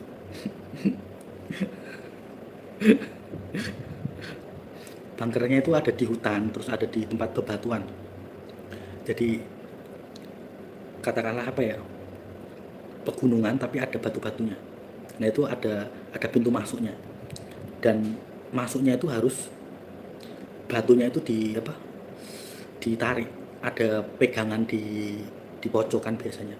Pokoknya pintunya itu rahasia, tidak sembarang orang tahu, hanya para elit yang tahu. Dan biasanya ada logo atau simbolnya di pintunya itu, atau di bawah rumput-rumput itu ada tandanya untuk masuk di dalam bunkernya, seperti itu. Itu semuanya sudah mereka dirikan, mereka ciptakan 20 tahun yang lalu, ya 10 tahun, 20 tahun yang lalu itu mereka sudah membuatnya. Ya karena sudah tahu tahun 2000, masuk tahun 2000, tahun milenial itu kedatangan Tuhan Yesus itu sudah ada tanda-tandanya, mereka sudah tahu. Seperti itu. Makanya mereka sudah menyiapkan bunker untuk mencegah murka Tuhan. Seperti itu. Makanya kan kalau manusia itu tidak tahu, ya dia akan terjebak dengan jebakan sistem dunia ini kan. Makanya kan di mana-mana bencana, ada gempa bumi, ada air bah. Bahkan yang terakhir ini ya Kalimantan Tengah, ya Kalimantan Tengah itu benar-benar porak-poranda ya disapu sama air bah. Hampir Kalimantan Tengah itu menyeluruh air bahnya. Kalian lihat saja beritanya ya, atau cari tahu sendiri ya. Ya karena memang murka Tuhan itu sedang berjalan, seperti itu. Bahkan tempat-tempat ibadah itu tidak mengenal itu gereja atau masjid atau pura. Semuanya ya dilibas, seperti itu. Entah itu ada berhalanya, ada patungnya, entah itu manusia di dalamnya saat beribadah itu munafik, ya sudah terlibas. Seperti kasusnya di Poso ya, gereja ya, orang sedang berdoa, ya kan Tuhan tahu orang itu berdoanya munafik atau tidak, ya gempa terjadi ya sudah, ikut runtuh ya runtuh, seperti itu. Ikut tertimpuk ya tertimpuk, seperti itu. Makanya kan para elit ya menjebak manusia menggunakan film kartun supaya manusia itu tidak tahu proyek para elit. Makanya kan banyak film kartun ya seperti Flintstone, Tom and Jerry, terus apa lagi, Scooby Doo, terus yang ada ini SpongeBob. Nah itu adalah jebakan untuk manusia supaya tidak tahu proyek para elit ini. Makanya diciptakanlah film kartun supaya manusia itu terhibur, tidak tahu apa yang menjadi proyek para elit. Para elit itu sedang sibuk saat tahun berapa ya, 70 atau 80-an itu mereka sudah sibuk membangun proyek bunker. Nah mereka supaya manusia tidak pada tahu, mereka menciptakan film kartun seperti Mickey Mouse juga ya, seperti itu. Makanya kan manusia kan pada fokus ya kepada film kartun itu ya. Nah para elit ini itu sedang sibuk mendirikan bunker, seperti itu. Seperti itu ya, jebakannya kan di situ. Makanya kan manusia itu kan tidak tahu ya, tiba-tiba kok ada film kartun yang menarik, menghibur. Nah padahal di dalam film itu ada simbol, ada arahan-arahan bahwa itu adalah pengerjaan proyek mereka para elit, seperti itu, tanpa mereka itu sadari. Makanya mereka terhibur, manusia itu pada terhibur. Wah ada film Flintstone, ada SpongeBob, ada Tom and Jerry segala macam. Itu hanyalah pengelabuhan terhadap manusia supaya manusia itu tidak berpikir bahwa ada para elit, ada orang yang berkuasa di luar sana. Seperti itu. Kalau manusia itu tahu, sadar, tidak ada hiburan, tidak ada jebakan, ya mereka akan tahu manusia ini seperti itu. Makanya para elit itu banyak sekali menjebak. Makanya mereka juga menciptakan yang namanya game seperti Nintendo, PlayStation, pokoknya seputaran permainan untuk manusia itu tidak tahu tentang rencana mereka. Seperti itu. Makanya diciptakanlah permainan seperti apa? Permainan untuk menyibukkan manusia. Ya melalui komputer, melalui film-film. Jadi menarik kan? Jadi rencana para elit ini tidak diketahui oleh para manusia, seperti itu. Terus para elit ini juga menciptakan mall, menciptakan toko-toko segala macam. Nah, manusia itu kan nggak tahu ya, kok tiba-tiba berdiri mall segala macam, tiba-tiba ada bioskop segala macam untuk hiburan mereka. Itu padahal jebakan ya. Supaya ketika para elit ini membangun bunker, mereka juga mengendalikan manusia melalui mall, melalui bioskop. Seperti itu. Kalau kalian itu tahu ya, saat perang Nazi, perang Jerman itu ya, itu kan pertama kali bioskop diciptakan itu untuk menjebak manusia di dalam, lalu manusia itu digenosida. Kalau kalian itu pernah melihat film Jerman, itu ada film dokumenter itu tentang bioskop awal mulanya buka. Itu di situ manusia dijebak masuk ke dalam situ, dibantai, dibunuh segala macam. Itu ada film apa ya judulnya lupa. Pokoknya film itu menceritakan tentang bioskop. Nah, penjebakan kepada orang-orang zaman dahulu. Nah, diteruskan sampai sekarang, ya mall, bioskop seperti itu. Padahal itu hanya film, tapi itu sebenarnya kisah nyata, rencana para elit ke depannya menggenosida manusia. Padahal itu hanya film ya, tapi itu kisah nyata sebenarnya. Seperti itu. Jebakannya manusia pada tidak tahu, terkelabui. Seperti itu.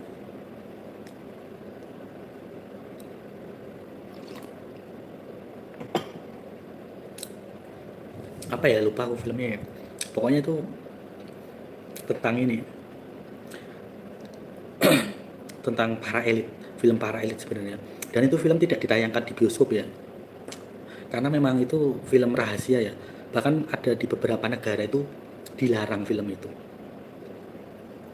Tentang Nazi kalau nggak salah, NAZI itu loh. Seperti itu.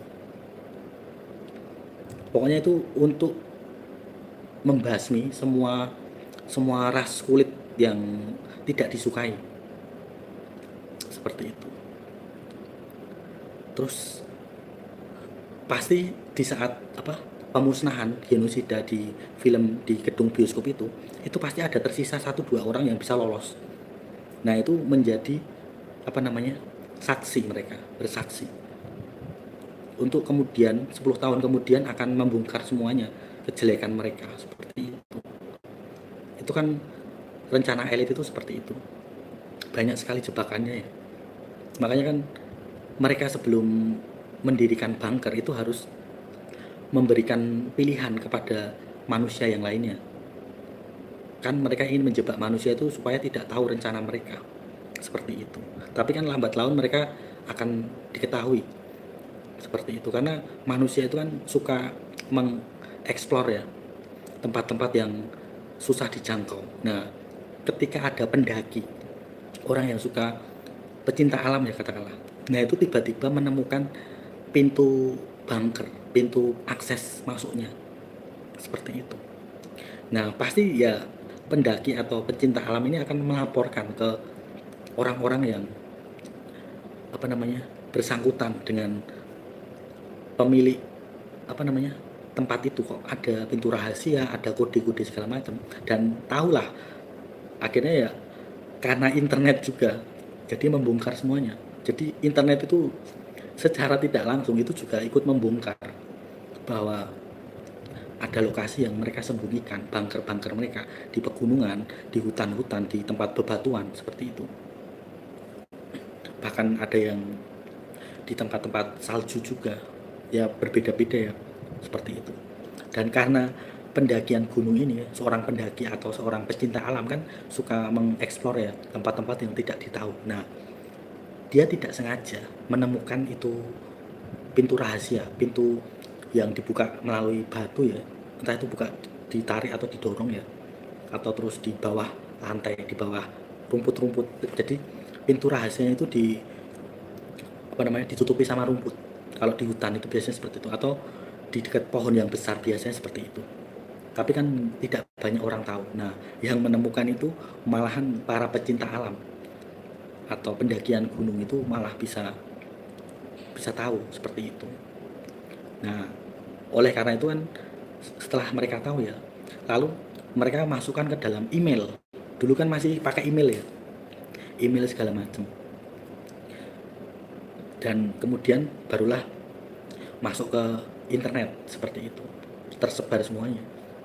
Dulu kan melalui kata-kata saja ya, hanya seperti laporan itu loh, kalau kita membuat email segala macam ya, seperti itu.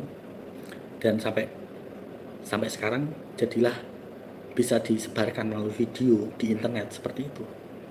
Ya walaupun ada yang dihapus ya, kan para elit ini kan ya otaknya itu kan terlalu encer ya, jadi sebelum semuanya kesebar itu dia harus menangkap orang itu tadi untuk menghapus file-filenya ya. Tapi kan mereka yang sudah menyimpan file sudah menggandakan videonya.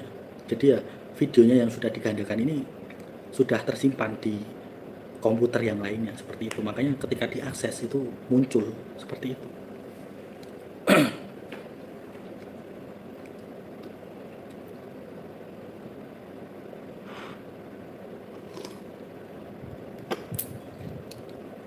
Makanya kan ketika ketika itu sudah mulai kebongkar kedoknya, itu di hutan atau di dekat situ itu ada sensor. Jadi ketika ada orang masuk wilayah itu terbongkar, terdeteksi ada manusianya. Padahal itu mereka sedang mendaki gunung atau sebagai pecinta alam. Tanpa mereka sadari itu mereka melalui sensor ya,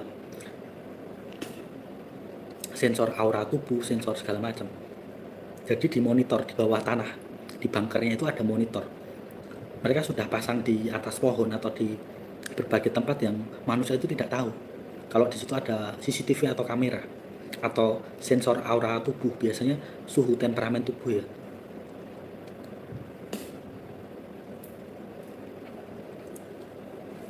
Jadi ketika manusia itu masuk ke wilayahnya, itu ada alarm di tempat para elit itu di bawah, di bunkernya itu.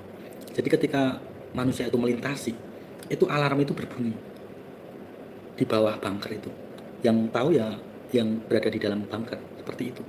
Sensornya itu mendeteksi seperti itu.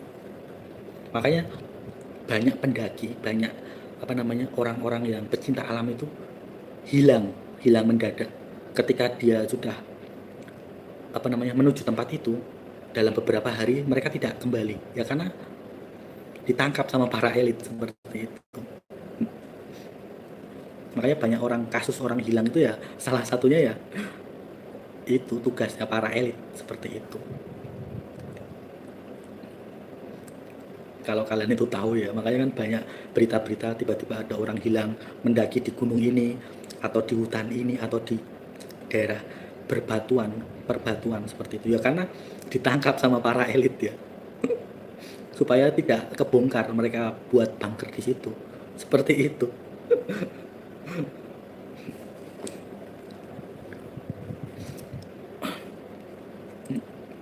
Kalau manusia tidak tahu kan, wah tempat itu angker, tempat itu bahaya. Padahal yang membuat manusia itu hilang tiba-tiba ya para elit yang ada di dalam bunker itu, karena terbongkar seperti itu. Makanya tiba-tiba ada info orang hilang di pegunungan ini, di dataran tinggi ini, di hutan, terus di tempat salju, terus di bebatuan ya, karena ditangkap sama para elit seperti itu.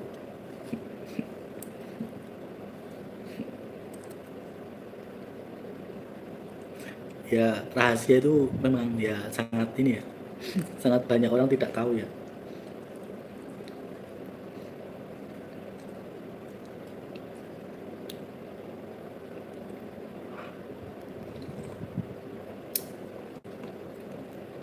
Apakah ada di Indonesia juga?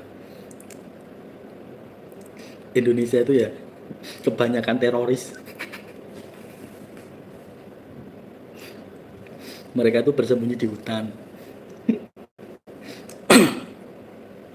Kalau kalian tahu ya. Tapi mereka juga sudah di kota-kota ya. Seperti itu.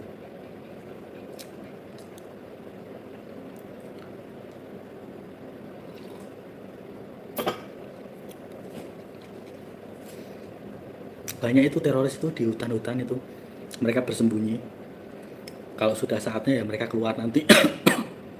Seperti itu. Ya berhati-hati saja ya. Yang penting jangan takut, jangan khawatir, itu saja.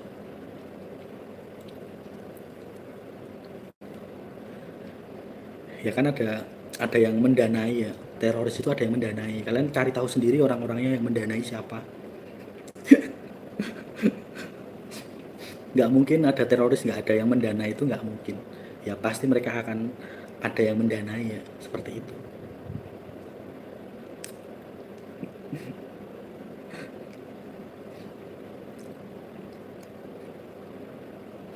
Teroris itu ada yang mendanai, bahkan ada yang dilindungi ya.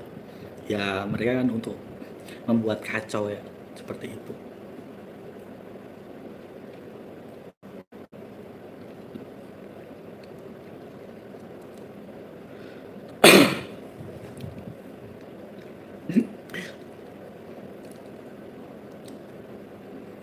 Terus ini ya, perkembangan ISIS ya. Mereka sudah mulai bergerak ya di negara-negara ya untuk membantai anak-anak ya. Entah itu yang mengenal Tuhan ataupun tidak ya. Karena kan ISIS ini kan tidak mengenal batasan usia ya. Mau anak-anak, orang tua, segala macam ya. Untuk memuaskan hawa nafsu mereka ya. Adrenalin mereka seperti itu.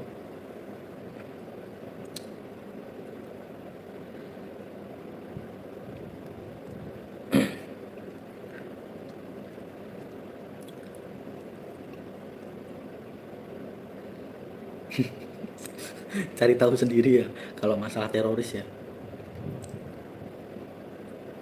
Nggak mungkin kalau teroris itu nggak ada yang mendanai ya. Bahkan mereka dilindungi, dikasih makan.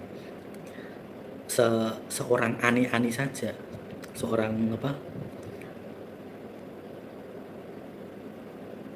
tukang selingkuh saja itu dipelihara loh. Apalagi kalau cuma teroris ya. Ani-ani saja itu dipelihara loh. Apalagi teroris coba. Seperti itu ya.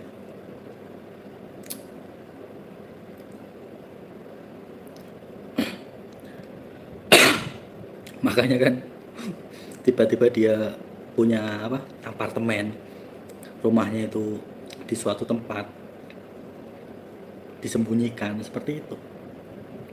Masa kalian tidak tahu dana dana korupsi ya, korupsi yang sangat banyak ini kan, mega korupsi ini ya salah satunya untuk teroris, untuk ani-ani seperti itu.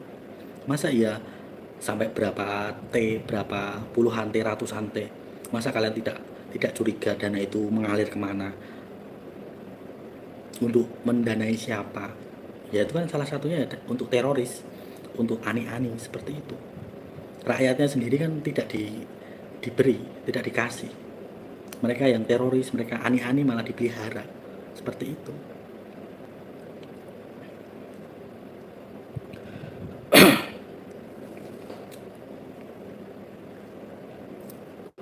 Padahal loh kerjaannya ani-ani itu hanyalah merawat diri saja ya, operasi plastik sana sini, jalan-jalan,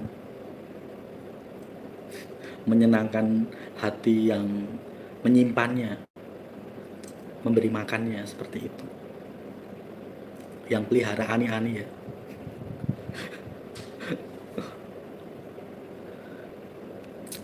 banyak sebenarnya yang masih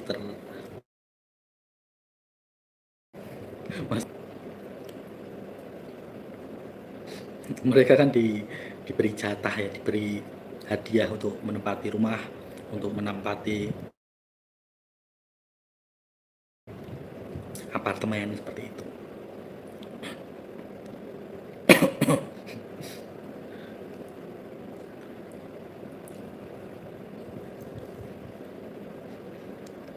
Ya makanya kan rakyat itu harus bersatu untuk demo ya, untuk melawan sistem kolonial ini. Ya kalau tidak demo, tidak bersatu ya akan dijajah, diperbudak. Uangnya, uang hasil rakyatnya itu ya akan diberi sama ani-ani terus menerus, sama teroris seperti itu. Makanya harus sadar ya, rakyat itu harus bergerak, bersatu. Tidak itu membedakan agama, suku, ras, warna kulit, jenis rambut, seperti itu. Ya demo, bersatu yang penting rakyat. Untuk melawan sistem kolonial, sistem penjajahan. Masing-masing kota dipajakin. Ya karena mereka memelihara ani-ani, memelihara teroris, seperti itu. Mereka ingin menimbun harta juga, mega korupsi, seperti itu.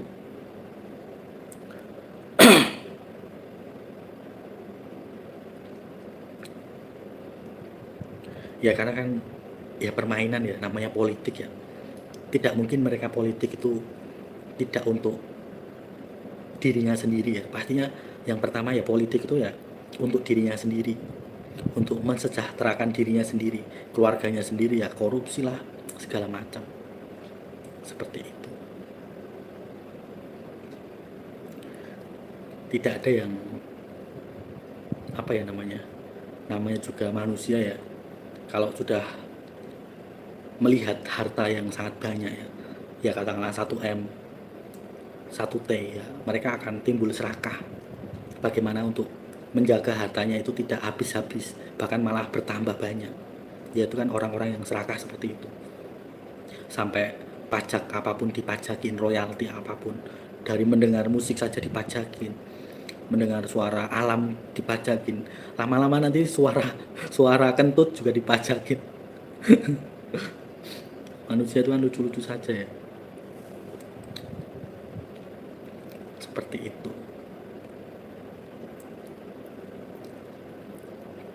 Ya memang harus menyadarinya rakyat, harus bergerak, harus bersatu. Jangan sampai ada yang apa namanya menjadi diasingkan di dalam wilayah itu. Kalau mereka sudah diasingkan ya sudah tidak diterima oleh masyarakat lagi, akan dibenci nantinya. Seperti itu, harus bersatu. Satu wilayah itu harus bersatu, satu kota, satu provinsi ya, seperti itu.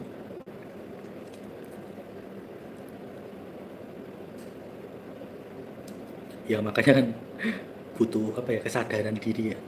Kalau manusia itu sudah sadar ya akan saling bersatu, akan saling menyumbangkan apa ya, tenaga, menyumbangkan dirinya, tidak berpatokan lagi pada uang, tidak berpatokan pada segala jenis apa namanya mamon, tapi dia menyumbangkan tenaga, menyumbangkan jerih payah mereka. Kan bersatu itu kan sudah tidak lagi memandang perbedaan lagi, tapi ya karena terlahir di tanah air ya, seperti itu, berjuang bersama-sama untuk melawan penjajah.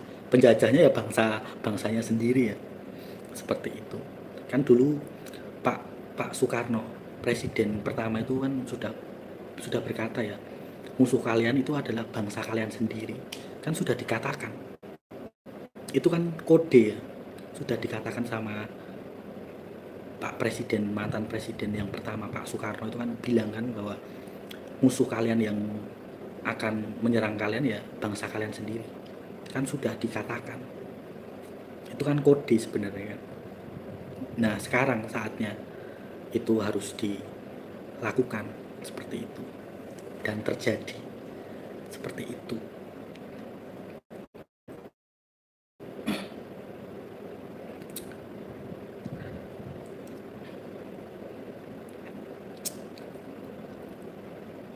Ya walaupun Pak Presiden dulu pertama itu ya Pak Soekarno itu kan banyak wanita cantik ya.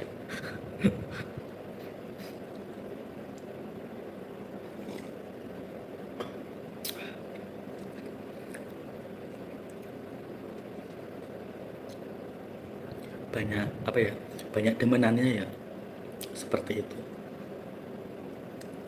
ya. Tapi kan dia kan memperjuangkan Indonesia, memperjuangkan Nusantara.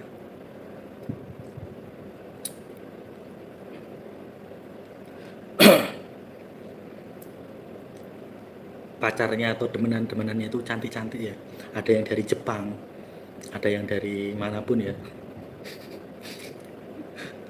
dari negara-negara lain juga ada, dari Belanda, seperti itu, dari Pulau Jawa, dari Bali, dari berbagai suku ada loh, cadangannya banyak itu.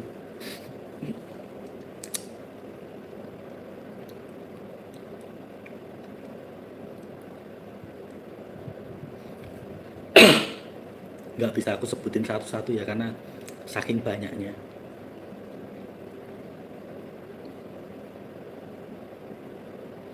Makanya kan apa namanya, dibukakan ya, diceritakan, dikatakan bahwa dulu Pak Karno itu ya, Pak Soekarno, Insinyur Soekarno itu kan mengatakan bahwa kalian nanti akan pada waktunya akan melawan bangsa kalian sendiri. Nah, karena kan Pak Soekarno itu kan sudah melewatinya, mengalaminya, seperti itu. Saat kematian beliau ya, seperti itu.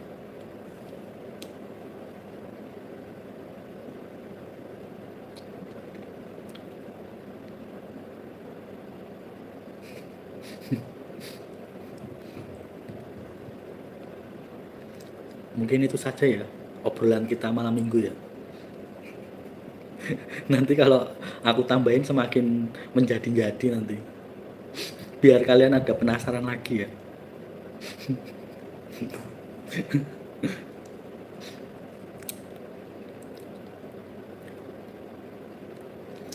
Itu saja ya untuk malam hari ini. Nanti kita lanjut lagi kapan-kapan ya, kalau ada yang perlu disampaikan. Dan jangan lupa untuk berjaga-jaga ya, karena Bapak Surgawi sudah update status apa namanya, manusia banyak yang akan pindah alam ya.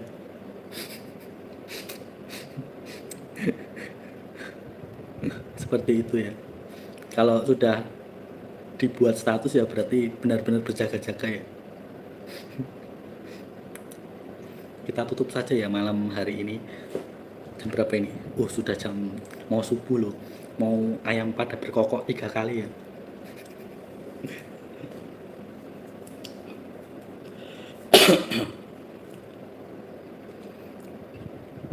Diberkatilah kalian yang datang dalam nama Tuhan kita Yesus Kristus, yang sakit disembuhkan, terutama yang bisul-bisul juga sudah harus disembuhkan, dikeringkan bisulnya, yang buta bisa melihat, dan yang mati bisa dibangkitkan. Terpujilah nama Tuhan kita Yesus Kristus, yang awal dan yang akhir, Alfa dan Omega, Yesua Hamasyah Elohim, yang sudah ada di tengah-tengah manusia untuk menyelamatkan mereka, bagi mereka yang bertobat dan memiliki kerendahan hati. Konfirmasi langit dan bumi. Amin, amin, amin. Praise the Lord. Haleluya. Amin.